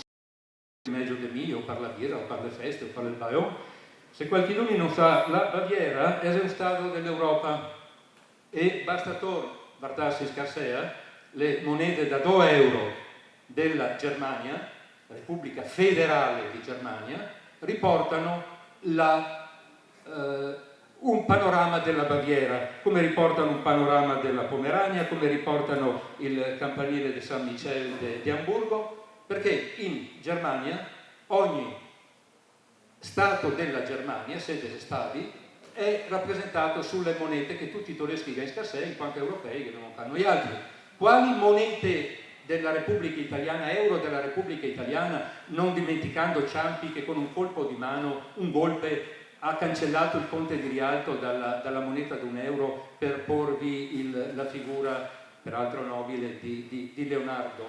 Allora sento nominare una forza politica, l'altra, quell'altra. La politica di questo tipo l'ho lasciata da 20 anni, quindi non intendo far polemiche, ma forze che si dicono muoversi, battersi per il territorio, per la gente. che fanno in regione, anche nei consigli comunali. Un consiglio comunale è una repubblica. Un consiglio comunale è una repubblica. Thomas Mann ricordava nel 1921-1922 che la sua Lubecca altro non è, ed è sempre stata, una repubblica per secoli, anche oggi. Allora, il singolo consiglio comunale, sento dire, mi si alza tutti i pei del sentire 50 sie comuni. 56 comuni vuol dire un comune su 10. La popolazione è meno del 10%, non importa, perché poco più, poco meno, con qualche piccola eccezione, sbavamento, sbavatura, accorpamento, ogni comune è una repubblica, è una comunità storica. Quindi 56 comunità storiche su 580, cioè un decimo, anche perché il numero da Dio cresce su ste ore, 56 comunità storiche che decidono di votare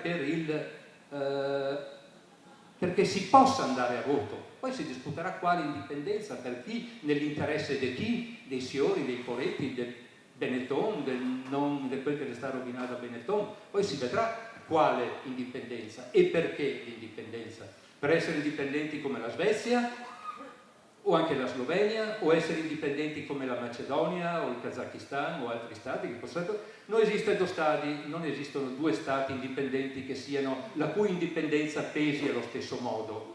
Certo che il Veneto, per sua natura, storia, natura, temperamento, diritto naturale, potrebbe diventare una nazione, lo siamo da sempre. L'essere nazione veneta, anche se non solo i cattivi carabinieri siciliani o i cattivi gendarmi piemontesi, anche tantissimi vigili e poliziotti serbi dei serbi veneti facevano togliere questo, tant'è che delle cose che ne vede pochi, nazione veneta. E le bandiere, discorso delle bandiere, e 1921, e sindaco Manildo, cerco di concludere, Verona. Questo Stato italiano lo dimostra la stessa terza bandiera che il presidente ora Napolitano II e prima Ciampi.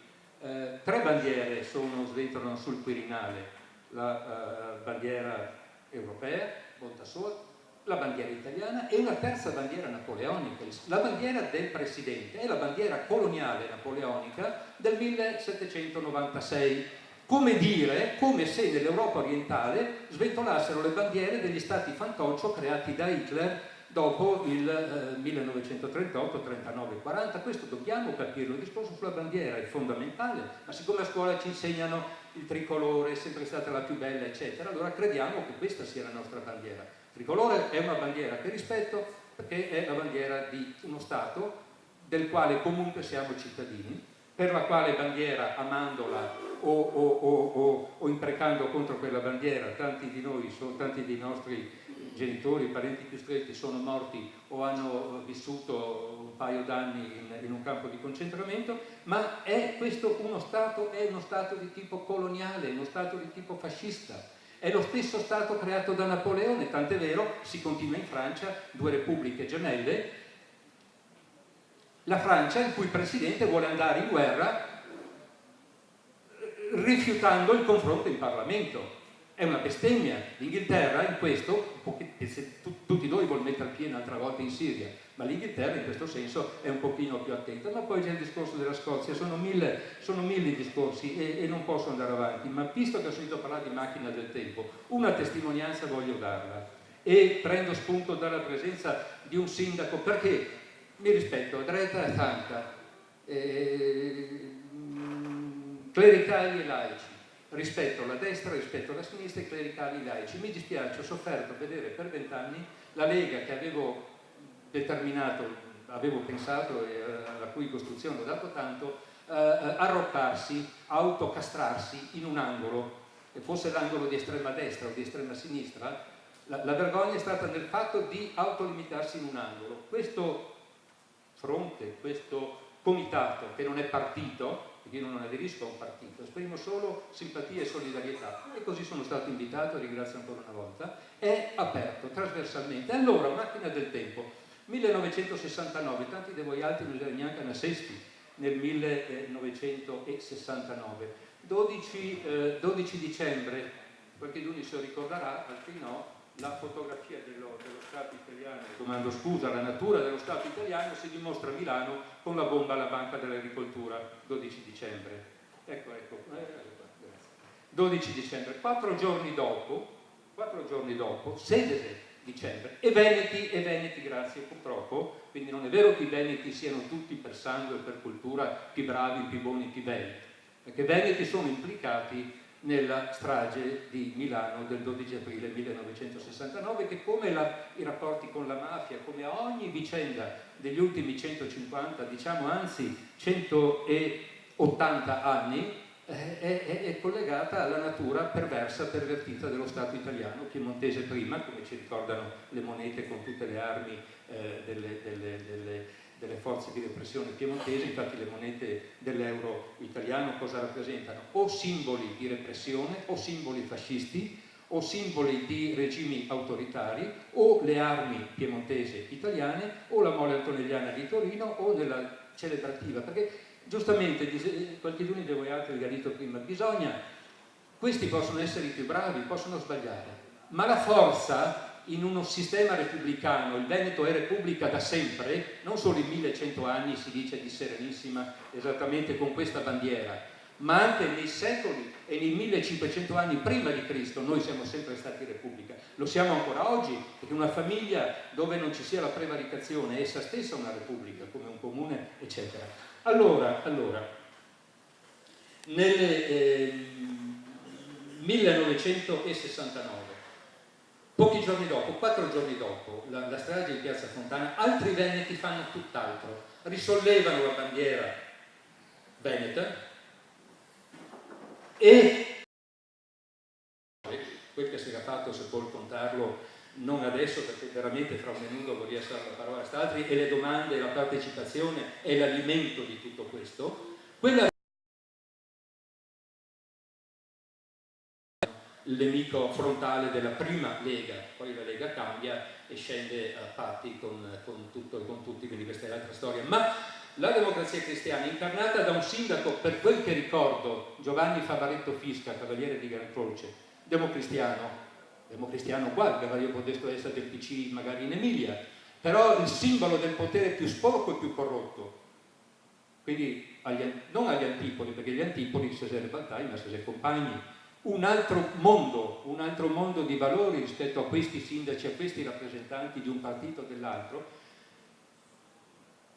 contro questo sindaco, contro tutto il suo partito, che ripeto, qui era questo, in un'altra regione sarebbe potuto essere un altro partito. La Sega crea un fronte largo, un fronte ampio, da Dreta a Sanca, un fronte di avvocati volontari, dalla destra alla sinistra, dall'estrema sinistra alla destra, passando per il centro e anche quei pochi democristiani puliti. Questo fronte comune di avvocati, anche questo avvocati del 1969-1970, un processo interminabile, adesso questo è il mio primo processo, adesso questo è tutto da smettere. Ecco, allora più e più volte noi veneti abbiamo incominciato a ricostruire. Devo mandare, e se ero qua, nell'attualità, un telegramma, una lettera aperta in forma di telegramma al sindaco di Treviso, Manildo, e su questo ho creato un breve comunicato stampa, lamentando col nuovo sindaco di Treviso il rigurgito di nazionalismo che si manifesta in Treviso nel momento in cui non vengono esposte tutte le bandiere di Treviso, anzi in ordine alfabetico, dell'Europa, dell'Italia, di Treviso e del Veneto, ma solo il tricolore. Allora questo sindaco, che si dice progressista, forze avanzate, eccetera, dimentica, non conosce la storia, e non è colpa sua, nessuno glieli insegna, ma non la storia, le Pasque veronesi o il Pizzaman o Valier o il Gritti o quant'altro. Beh, Gritti, per parentesi, l'indipendenza riporta anche Palazzo Venezia, ambasciata veneta a Roma, allo Stato Veneto. L'indipendenza riporta anche l'ambasciata veneta ad Istanbul in mani venete, ma naturalmente in quali mani venete? Dei veneti che tutti i soveni li concentrano nei sfalti e nei cementi, cioè i veneti che riciclano i veleni più velenosi, perché sono veneti, non sono di Casale di Principe o del Piemonte o della Sicilia, quelli che riciclano i veleni nei cementi del Mose e negli asfalti delle autostrade. Ecco, l'indipendenza è per essere in mano di persone del genere? Credo veramente di no. Allora la conclusione è molto semplice. La indipendenza può essere costruita, l'indipendenza non è una bestemmia, l'indipendenza non vuol dire guerra civile, guerra Jugoslavia. 1905 la Norvegia diventa indipendente con la massima tranquillità, ma perché i norvegesi sapevano di essere norvegesi, gli svedesi sanno di essere svedesi, i polacchi sanno di essere polacchi, ma quando noi abbiamo non più l'insegnante piemontese o toscana o calabrese, ma l'insegnante veneta che impone l'italiano, disprezzando il Veneto. Non so se vedo bene o vedo male una persona che fosse in Asia originaria di qua, col massimo rispetto. Mi govuto per anni fior di amici e turchi e magrebini e mori e biondi, operai, mureri, imprenditori che venivano da altri paesi, diventava veneti, parleva veneto. I che imparare lavorando onestamente hanno imparato a parlare veneto. Oggi alcuni di questi non parlano più veneto, uomini del 30, 40, 50 anni, non parlano più veneto perché i loro bambini, siano di origine serba o bosniaca, musulmana o cattolica o ortodossa o quant'altro, siano tunisini, marocchini, turchi dei Balcani, turchi di Turchia, non importa. I loro bambini tornano a casa e dicono: padre, la maestra ci ha detto che devi lavarti la bocca prima di parlare, non puoi parlare questo dialetto sporco e da ignoranti che è il veneto. Lo dicono i bambini ai genitori, e così sti foresti che volevano diventare veneti nella lingua e nei valori risultano spiazzati. Allora il sindaco Manildo non ricorda che nel 1921, nonostante la prima guerra mondiale, nonostante il Veneto massacrato, nonostante mille cose sarebbero da dire, ci fanno ignorare, l'inversione, l'esatto contrario ci fanno conoscere. A Treviso sventolavano le bandiere venete, tricolori non ce n'erano. Nel luglio del 1921 i fascisti si organizzano da Bologna, dalla Lombardia, da Milano, da varie città venete, dal Friuli, convergono in massa militarmente su Treviso 21 luglio o 20 o 21 luglio 1921, creano una battaglia contro le forze democratiche di Treviso, dove c'erano solo e soltanto bandiere venete.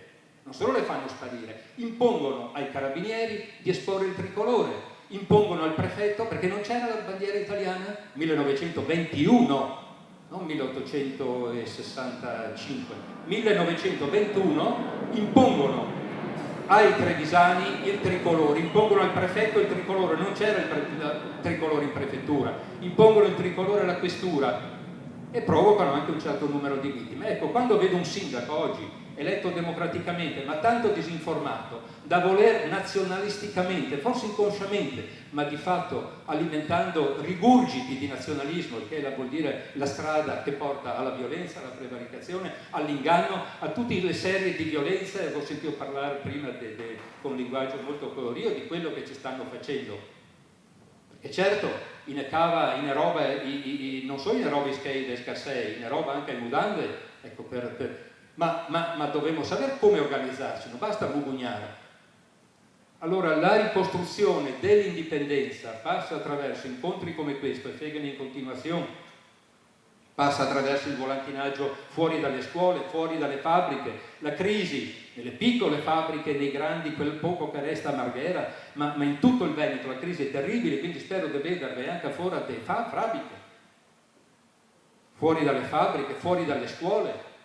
Questo va fatto, l'informazione deve essere continua, vi sono mille cose che i veneti anche di buona volontà non sanno, nei mercati, attraverso le radio, attraverso ogni strumento, i più moderni, certo, ma anche il contatto porta a porta, perché, e se ero qua, ma anche questo è importante, gli scozzesi, i catalani, altri popoli arrivano a questo gran risultato che è in cantiere, e se Brissa via da Man adesso comunque gli arriva nell'arco di pochi anni, ma perché sanno gli scozzesi le date della storia scozzese, 1706, 1707 e tantissime altre, gli scozzesi le conoscono, i catalani le conoscono, quelli del Quebec, quelli che parlavano francese di origine, del raíce francese in Canada, fin a manco di 50 anni fa, pareva condannai Adesso non solo dove storicamente sono francofoni, parlano francese, ma in tutto il Canada le etichette, le indicazioni sono bilingui, non come qui che la regione mangia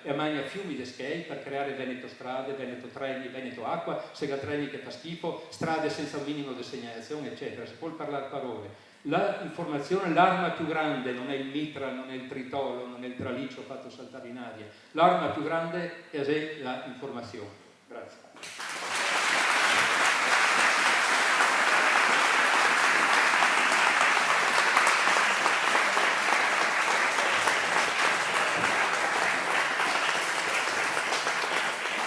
Beh, è una bella storia quella che stiamo scrivendo questa sera, c'è veramente una serata che mi riempie il cuore e in questo viaggio nella storia e nel presente mi fa particolarmente piacere avere qua Lodovico Pizzati, che tra l'altro è figlio del primo consigliere comunale della Lega Veneta, Giulio Pizzati, e che oggi per uno strano destino della storia parla dopo Franco Rocchetta, per cui il senso vero che cominciai a capire di plebiscito 2013 è proprio quello che diceva prima anche i sindaci: non ha senso le divisioni, non ha senso le divisioni artificiali imposte da un sistema informativo che paghiamo gli altri paternelle nell'ignoranza. Lodovico Pizzati, a te la parola. Grazie Gianluca.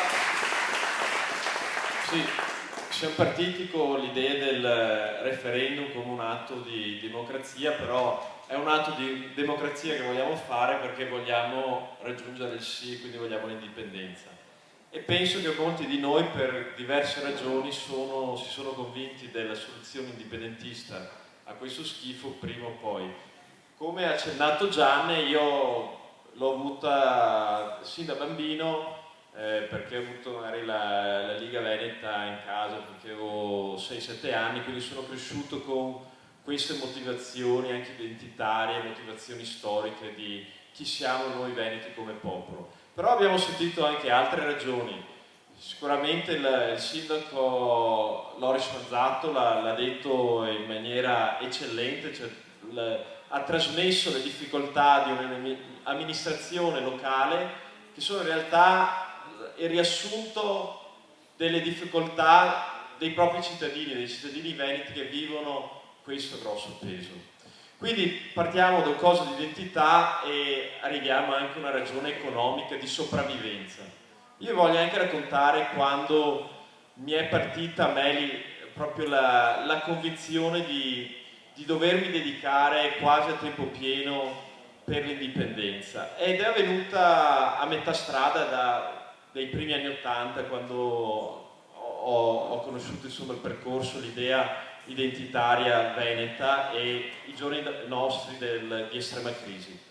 E mi è avvenuto mentre lavoravo alla Banca Mondiale, perché ho avuto la fortuna anni fa di lavorare per 7 anni alla Banca Mondiale. Ero relativamente giovane, ho iniziato 24-25 anni e ho avuto la fortuna di vedere molti paesi, cioè vederli proprio da dentro, vedere i ministeri, parlare con ministri per vari progetti che la Banca Mondiale aveva. Ho visto dei paesi che erano peggio dell'Italia, però mi è capitato di vedere dei paesi molto giovani, dei paesi che avevano appena ottenuto l'indipendenza o da pochi anni.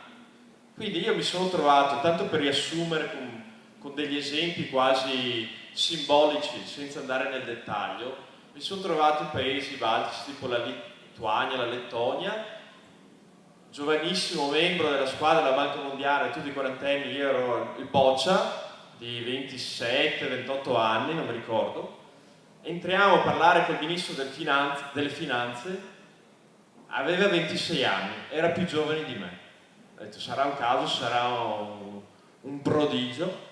Andiamo a parlare con il ministro dell'energia, 26 anni. Cioè questo era quasi senza andarvi a descrivere l'aria giovane che sentivi in questi giovani stati, simbolicamente era rappresentata da questi giovani che stavano ricostruendo il proprio stato dopo decenni di dipendenza, in questo caso nell'Unione Sovietica. Quindi è lì, con queste esperienze di vita all'estero, che ho pensato, ma guarda te, questi stati che non hanno l'identità che abbiamo noi, non hanno la storia che abbiamo, non hanno le capacità che abbiamo noi veneti, eppure sono indipendenti, hanno 3-4 milioni di abitanti e guarda cosa riescono a fare, perché sono padroni del proprio futuro e riescono a decidere il proprio futuro, non hanno il peso di uno stato lontano, di una capitale distantissima che soffoca le nostre amministrazioni. E quindi lì ho pensato proprio, perché no anche noi? Perché no anche noi? Ma parliamo ancora di 10 anni fa, quando la crisi non ci costringeva a venire qua. Ancora c'era lavoro, ancora si guadagnava, e quindi non eravamo proprio costretti a prendere questa decisione.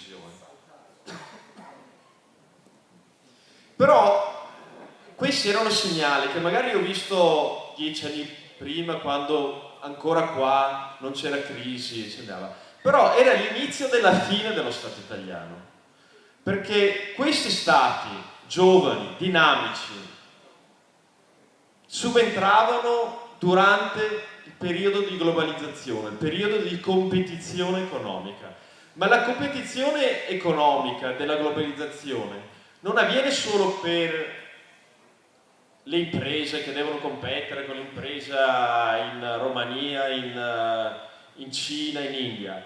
Questa competizione dovuta alla globalizzazione avviene anche tra stati, anche tra sistemi pubblici. Ed è l'esempio della vicina Carinzia, dell'Austria e della Slovenia. Perché, diciamocelo, qua noi veneti non faremo la fame. Abbiamo già visto come ci comportiamo in maniera di estrema crisi. L'abbiamo visto poco più di un secolo fa, a fine dell'Ottocento, quando il Veneto è stato annesso all'Italia, allo Stato italiano. Una crisi enorme. Abbiamo fatto la guerra? No. Metà della popolazione è emigrata. Questa è stata la risposta dei veneti. Quindi noi non faremo la fame, lo so già. Andremo in Austria, porteremo le ditte. Adesso, ieri sera abbiamo sentito un esempio accaduto nel Vicentino, non ho avuto modo di verificare, però so, qua ci sono anche dei vicentini, possono correggermi se sbaglio. A Mussolente, una ditta di 396 lavoratori ha lavorato tutta l'estate. Da giugno hanno lavorato, hanno traslocato in Austria, cioè si sono trasferiti. Per un paesino come Mussolente, provate a pensare cosa vuol dire perdere una ditta di 400 persone. Quindi la nostra risposta naturale è quella di emigrare come giovani che vanno a cercare qualcosa di meglio da un'altra parte, come ditte che comunque sopravvivono, magari metà dei lavoratori seguono il datore di lavoro, e in questo sistema dopo è logico che non ci saranno le risorse per le nostre amministrazioni e figuriamoci per il debito pubblico. Quindi questo Stato è destinato a fallire, è già fallito. È solo questione di tempo e noi dobbiamo decidere se agire come individui, emigrare, andare a cercare lavoro da qualche altra parte, così, oppure fare una decisione collettiva, che è quella che stiamo facendo. Però attenzione a una cosa, perché c'è una cosa che il sindaco di Silea ha detto, con cui non sono assolutamente d'accordo.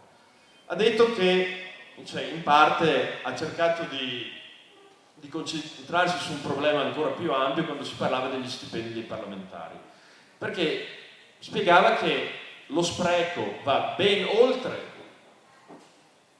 gli stipendi dei parlamentari e se c'è un rappresentante eletto è giusto che venga pagato. Però attenzione, che questi sono dati. Lo stipendio del parlamentare italiano è 3 volte tanto la media dello stipendio di un suo collega europeo. Quindi qua non stiamo solo parlando hai un lavoro, è giusto che tu venga pagato. Sei pagato 3 volte tanto, cioè questa gente è distaccata dalle problematiche dei propri cittadini.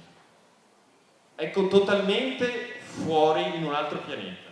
Cioè loro mangiano pasticcini, la gente non ha il pane da mangiare. E attenzione, okay, perché non è solo un problema dei parlamentari a Roma che non vogliamo avere nulla a che fare, questo è un percorso che non passa per Roma. Questo purtroppo è un problema anche con i consiglieri regionali, che sono anche loro strapagati rispetto alla media dei loro colleghi europei. E questo lo vediamo in questi giorni, notando la differenza tra consiglieri comunali, sindaci e consiglieri regionali, perché i sindaci, i consiglieri comunali sono vicini alle istanze dei propri cittadini, alle proprie problematiche, perché le vivono di prima persona e non hanno stipendi d'oro. Quelli a cui stiamo aspettando a vedere cosa fanno sono distaccati, sono più vicini ai parlamentari italiani, non sentono questo problema, non vengono a queste serate, okay. Stanno tergiversando e stanno prolungando una scelta per l'indipendenza del Veneto, cioè una scelta non solo di indipendenza, una scelta democratica. Quindi io adesso concludo velocemente, però voglio portare l'attenzione su queste cose molto importanti perché ci saranno delle domande. Non voglio che la concentrazione sia troppo elevata su aspettare cosa faranno i consiglieri regionali. È vero che gli abbiamo preparato la pappa pronta, il percorso legale, legittimo, il diritto internazionale, tutto quanto, e non hanno scuse e non ne hanno tirate fuori. Però attenzione, questa non è una cosa che dobbiamo aspettare che qualcuno ci dica sì, puoi essere indipendente. Perché se non è tramite il Consiglio regionale, lo facciamo tramite i comuni, perché è possibile e legittimo farlo. Ne abbiamo 56 comuni che hanno già detto sì al referendum per l'indipendenza del Veneto, saranno un centinaio in poco tempo, in poche settimane, e costi quel che costi arriveremo a più della metà dei consigli comunali che approveranno il referendum per l'indipendenza del Veneto, e se serve lo faremo in maniera legittima anche senza il Consiglio regionale. E questo perché?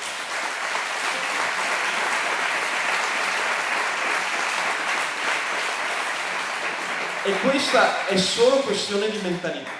Okay. Un signore prima mi ha portato un articolo riguardo una legge del 1867 e forse alcuni di voi si ricordano, non mi ricordo se qualche anno fa, qualche mese fa, ci sono state diverse leggi di 100 e passa anni fa che sono state abrogate perché non sono più...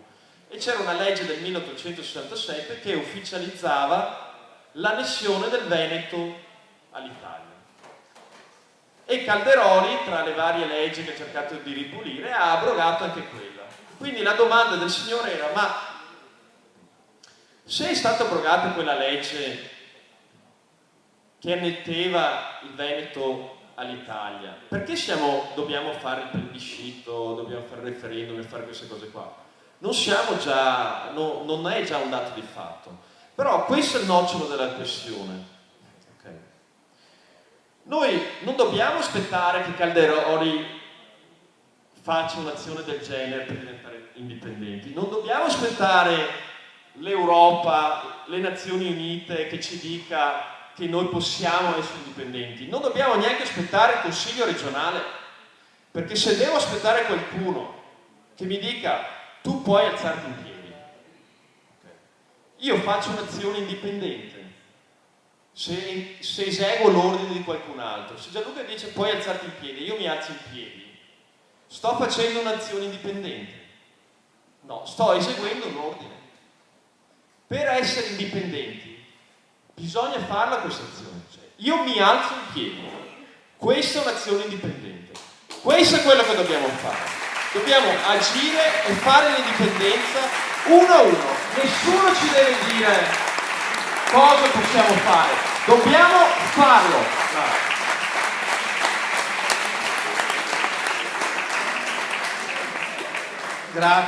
Grazie a Lodovico Pizzati e ora sono anche felice di dare il benvenuto direttamente dalla Scozia, da Edimburgo credo, appena atterrato al Marco Polo, a Giovanni Dalla Valle. Giovanni Dalla Valle è diciamo il nostro ambasciatore in terra di Scozia, se vogliamo, è un membro dello Scottish National Party ed è anche responsabile, ambasciatore proprio della Yes Campaign, diciamo della campagna a favore del sì nel referendum di indipendenza della Scozia. Giovanni, ho letto che in questi giorni per la prima volta i sì, i favorevoli all'indipendenza della Scozia, a votare sì nel referendum di indipendenza della Scozia, per la prima volta hanno superato i no, 44% contro 43%.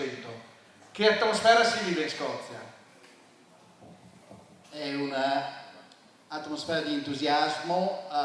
Sono stato su in Scozia, io vivo a Londra la maggior parte del tempo, sono stato un paio di settimane su nelle Highlands a trovare i miei colleghi, amici dello Scottish National Party. C'è effettivamente un entusiasmo crescente per quel che riguarda il referendum che avverrà il 18 settembre del 2014.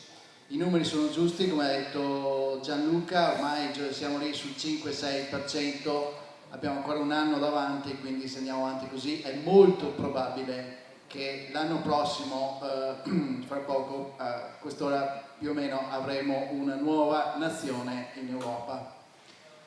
Questa nuova nazione si sta prospettando come una nuova Svizzera in un certo senso, perché è uscita dalla recessione, recentemente anche l'Inghilterra, negli ultimi anni ha visto un processo di devolution fortissimo voluto dallo Scottish National Party fin dagli anni 90 e dal partito laburista negli anni 90, fu Tony Blair che cominciò a premere sull'acceleratore della devolution.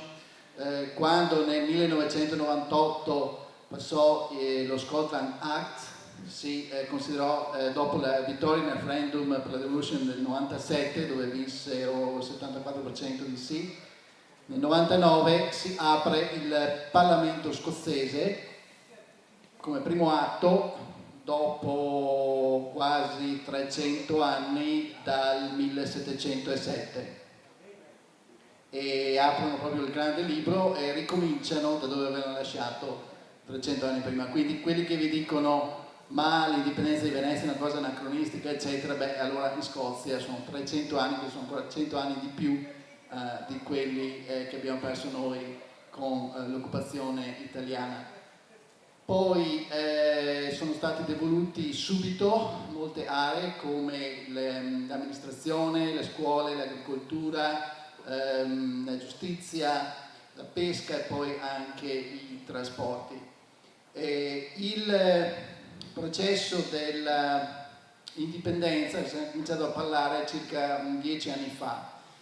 Subito ci sono andati molto cauti, è qualcosa che Salmond aveva sempre in mente ovviamente, perché bisognava che la gente fosse pronta in qualche modo.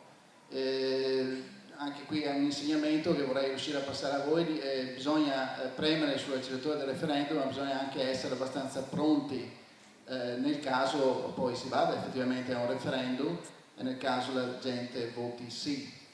Allora molti avevano interesse, tipo i liberal democratici, i laburisti, che si facesse un referendum ancora 7-8 anni fa, proprio per perderlo in sostanza.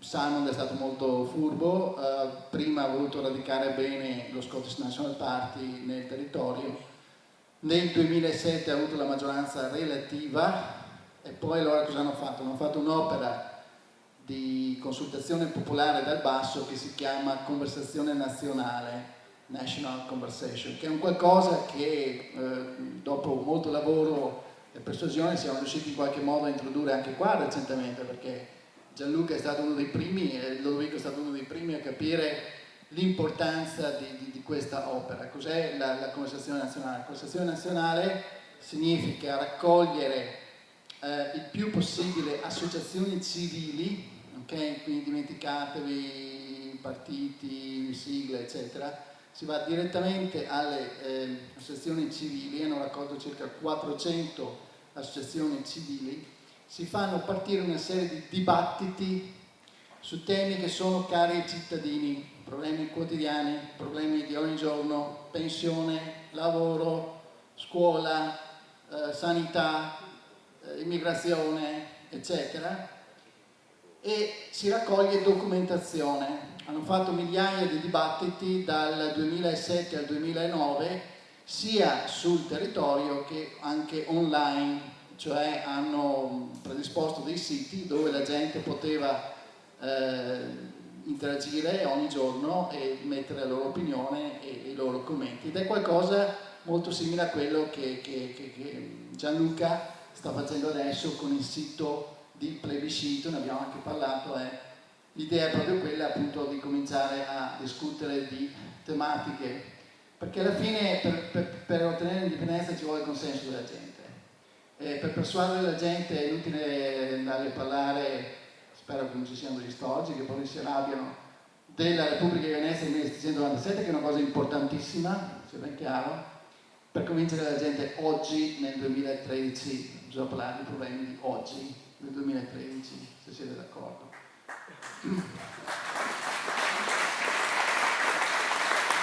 Allora, il risultato di questa enorme opera di consultazione popolare è stata una cosa incredibile che non si aspettavano neanche loro. Prima di tutto ha portato a una white paper, cioè una bozza precostituzionale, che poi ha portato adesso c'è in preparazione la prossima carta costituzionale. La Scozia è già pronta per partire, dovesse diventare indipendente, con un programma governativo dei prossimi 10 anni. Lo so anch'io quando lo discutevano, ho tutti i rapporti fiscali degli ultimi anni che sto leggendo in questi giorni. Il secondo risultato di questa opera è stato l'aumento vertiginoso del consenso sull'indipendenza. Perché? Perché anche se l'SNP che lo organizzava non interveniva direttamente nei dibattiti, però in qualche modo la gente associava e diceva: ma guarda questi qua che si occupano effettivamente dei nostri problemi. E chi sono? Ma sono quelli che vogliono l'indipendenza della Scozia. E allora anche quelli che non erano indipendentisti a poco hanno cominciato a cambiare modo di pensare. Se voi chiedete a un veneto oggi di brutto: vuoi l'indipendenza del Veneto sì o no? È probabile, lo sappiamo dalle statistiche, che metà circa vi dica di no, forse di più, adesso non lo so, visto i campioni dei sondaggi che sono stati fatti negli ultimi 2 anni, sono molto incoraggianti, l'ultima lettura del quasi 56% mi pare, però ricordate che sono sempre sondaggi e sono sempre campioni un po' piccolini. E perché succede questo? Perché se tu gli butti una domanda del genere a uno e dici: vuoi l'indipendenza domani sì o no? Se uno come noi dice subito sì, però molta gente si spaventa, giusto? Perché è un cambio, cioè, non è uno scherzo, insomma. Se invece tu cominci a scomporre la domanda e gli cominci a dire: come va con la tua pensione? Come va con il lavoro? Come va a scuola con i professori? Allora la gente comincia a dire: beh, sì, ho questi problemi. Allora guarda che se noi fossimo indipendenti, nel tuo caso, ok? Non nel caso di quello che sta al Consiglio, eccetera, eccetera, a Roma, eccetera. No, nel tuo, proprio nel tuo. Avresti questi vantaggi A, B, C, eccetera. Allora in questo modo, ne parlavo proprio con Gordon McIntyre, che è il direttore di Business for Scotland, di cui adesso sono azionario anch'io, il quale è un economista, è un bravissimo imprenditore che parlerà anche a Edimburgo con i nostri imprenditori.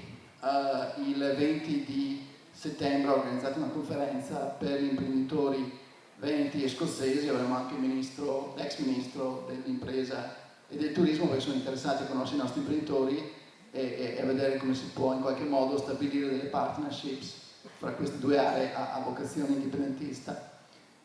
Allora lui dice, lui si è accorto che questo è il modo migliore di persuadere la gente, questo modo di comunicazione, perché è un modo multideterministico, lo conosceva anche Freud in sostanza. La natura umana decide sempre un po' come un insieme di gradini che occorrono per arrivare, sì, adesso c'è proprio il momento. Mi seguite?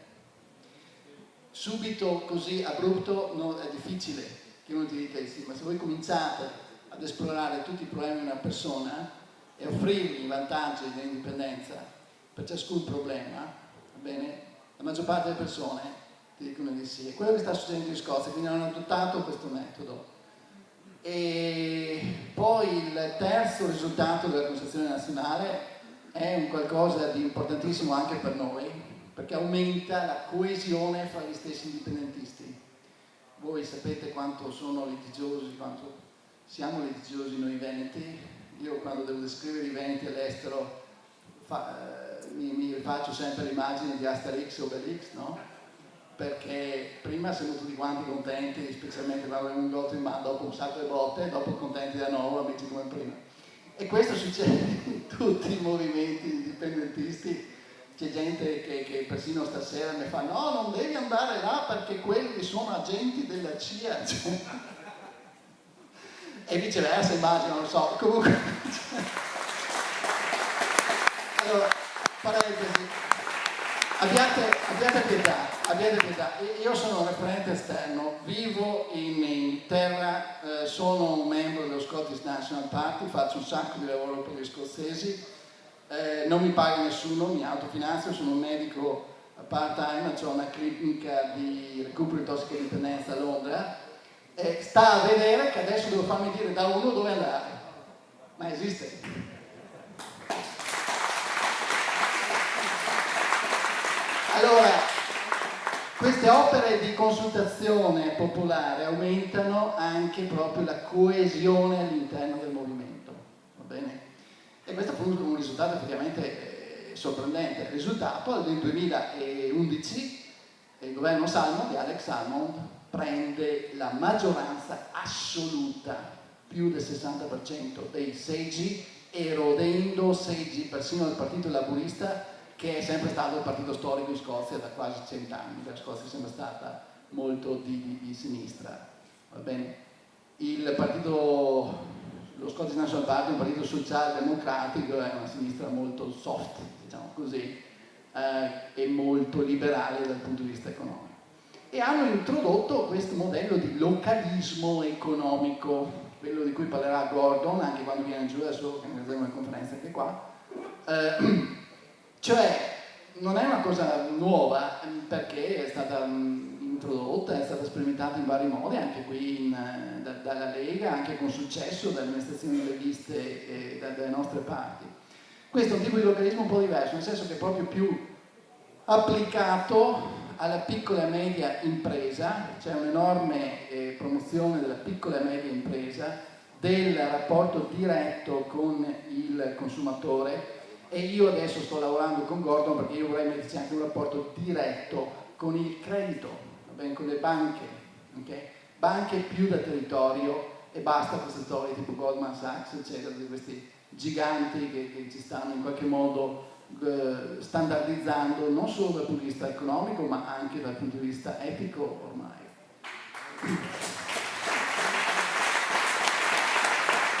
Quindi il localismo stiamo praticamente studiando un modello adesso non solo pratico ma anche proprio teorico da esportare, che si applichi in tutti i settori della società, in piccole e medie imprese soprattutto, ma anche nelle amministrazioni per esempio. Adesso ci sono queste nuove banche in Scozia, tipo la Green Bank di Edimburgo, che ti finanzia progetti per le energie alternative. Vi ricordo che la Scozia produce quasi 50 miliardi di euro all'anno solo di petrolio e di gas naturali, poi può coprire il 25% del fabbisogno eolico di tutta Europa, hanno il 50% delle riserve carbonifere di mezza Europa, ci sono queste enormi turbine marine piantate nel mare del nord, che sono qualcosa di fantascientifico, che coprono il 10% del fabbisogno interno. La Scozia può anche fare meno del petrolio, sicuramente può fare meno dell'Inghilterra, e se indipendente si lancia verso un futuro economico molto roseo.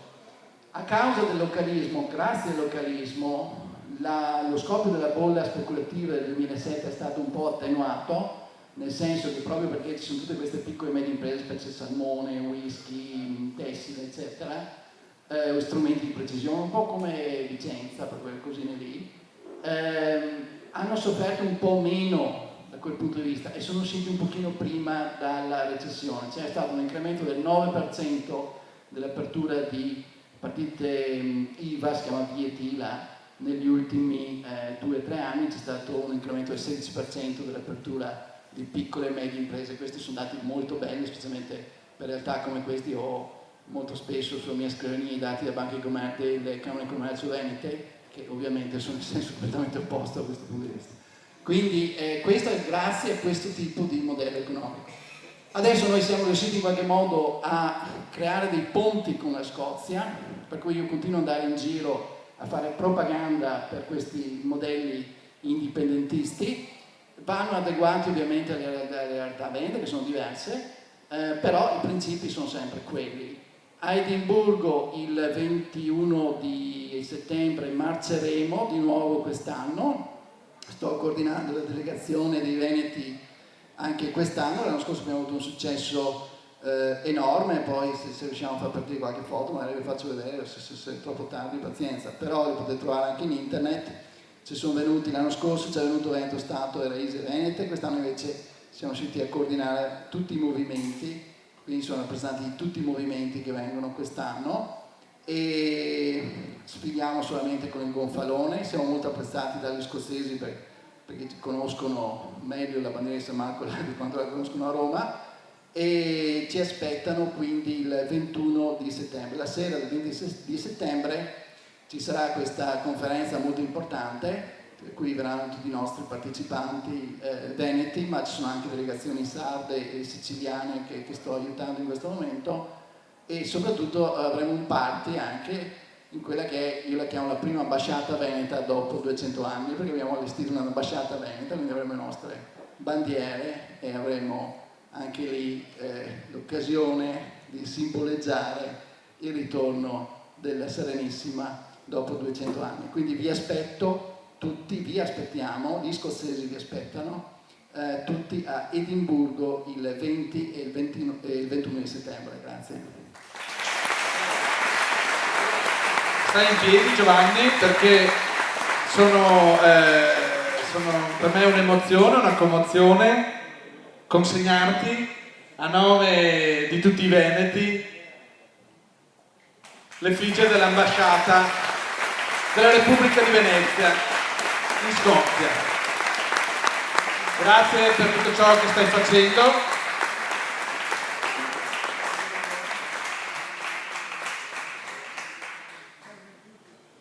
Grazie ancora e ci vedremo anche ad Edimburgo. Allora, prima di concludere e delle domande, vi informo, c'è sul fondo il banchetto per iscriversi come volontari a Plebiscito 2013, non costa nulla, è gratuito, è semplicemente un impegno per l'indipendenza del Veneto, un impegno per la conversazione nazionale veneta che stiamo iniziando, che oggi avete potuto apprezzare. Non sono partito, è un'adesione come volontari a un comitato referendario apartitico e trasversale, Plebiscito 2013. Quello che volevo dirvi un po' in conclusione di questi interventi è proprio la capacità che noi dobbiamo avere di incidere per far sì che quelle risposte, quelle tre risposte, quegli tre scenari non siano, qualsiasi di essi venga ad essere realtà il 17 settembre, non siano la scusa per sederci o per non fare quello che come veneti noi dobbiamo fare. Quello che noi dobbiamo fare è quello che ci ha indicato prima Lodovico, è alzarci in piedi e assumerci le nostre responsabilità.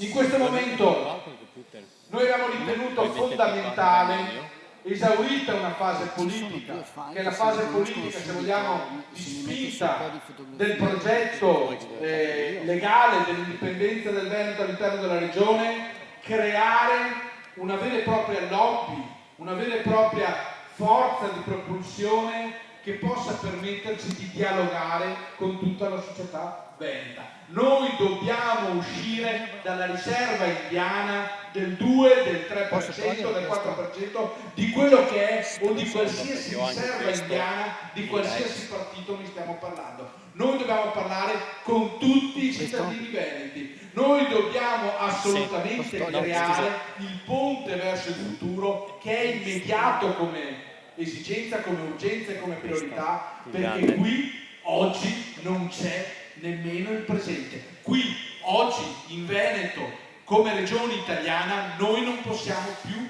nemmeno sognare. Io non voglio rinunciare ai sogni, io non voglio rinunciare ad essere me stesso, a trovare soddisfazione per le aspettative della mia vita. Io non voglio, e credo che nessun ragazzo veneto voglia rinunciare ai propri sogni e voglia rinunciare a raggiungere quello che è il proprio progetto di vita. Oggi i nostri ragazzi hanno un'unica aspettativa, provate a chiederglielo.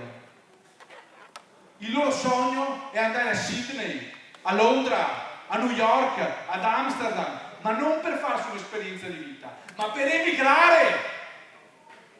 Io non mi rassegno a questa situazione e credo che nessun veneto possa e debba rassegnarsi a non un semplice degrado, ma all'intaccamento del nostro sistema produttivo. Il Veneto ha il reticolo produttivo più fitto del mondo.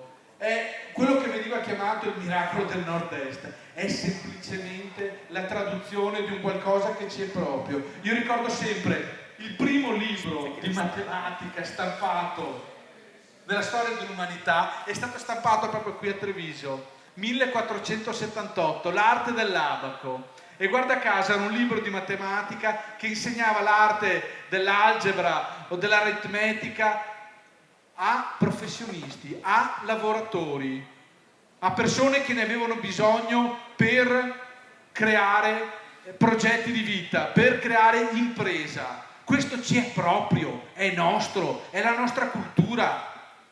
Noi siamo questo.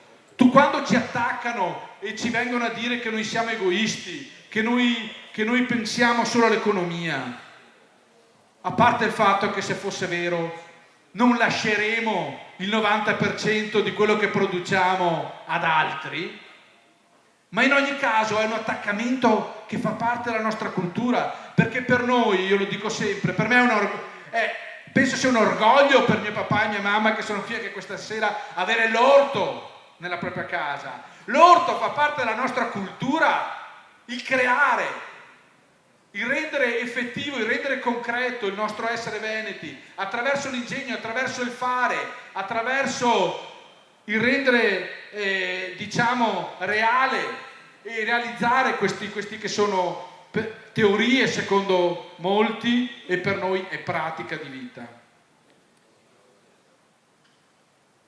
Qui c'è un veneto che è stato 11 anni in Australia, 50 anni fa. Ora suo figlio di 40 anni è da pochi mesi a Berkeley. Tieni un attimo che io do una mano. Mi scrive Franco? E lo salutiamo. Noi veneti abbiamo un'apertura verso il mondo, da sempre. E io non voglio rassegnarmi a vivere isolato dal mondo. Secessionismo dicevano, ma i veri secessionisti sono quelli che ci tengono isolati dal mondo civile, che vorrebbero tenerci relegati all'interno di un sistema che ormai non ci permette più di fare alcunché.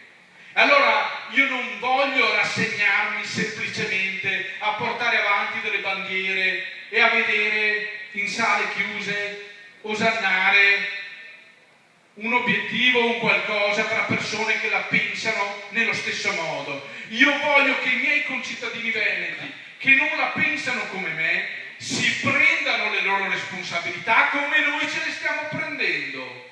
E allora non voglio dargli la scusa di non aver tentato di parlare la lingua che loro possono capire. Prima diceva benissimo Giovanni Della Valle, è inutile È inutile e non serve semplicemente indicare un obiettivo che può essere lontano.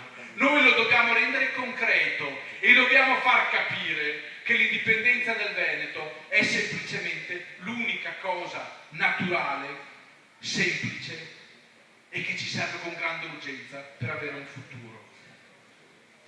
E per far questo, cari amici, non ci serve un partito, ci serve una piattaforma apartitica e trasversale, e questo è il plebiscito 2013. Io vi invito tutti ad aiutarci, ad aiutarvi. Io vi invito a prendere coscienza di un fatto molto semplice, che il processo di indipendenza è una cosa naturale.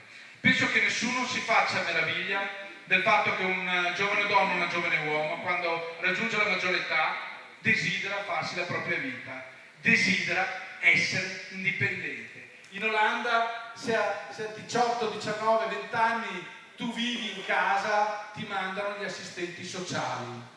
Quindi non dobbiamo meravigliarci del fatto che gli uomini individualmente cerchino la propria indipendenza appena crescono, appena raggiungono la maggiore età.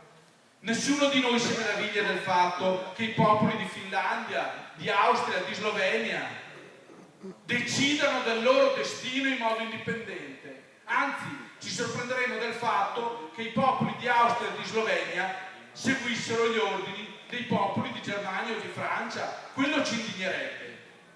È una cosa naturale che questo avvenga.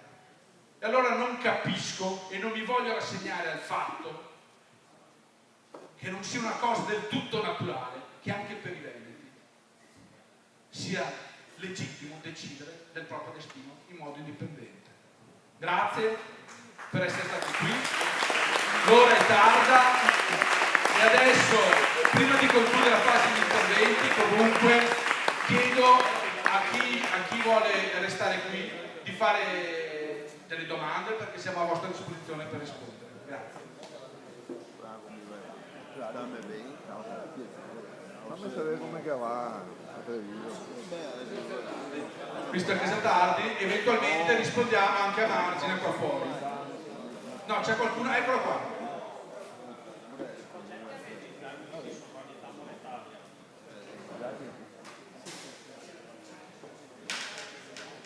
Allora,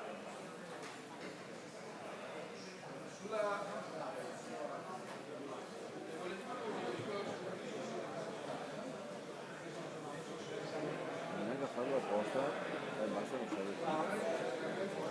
Rita,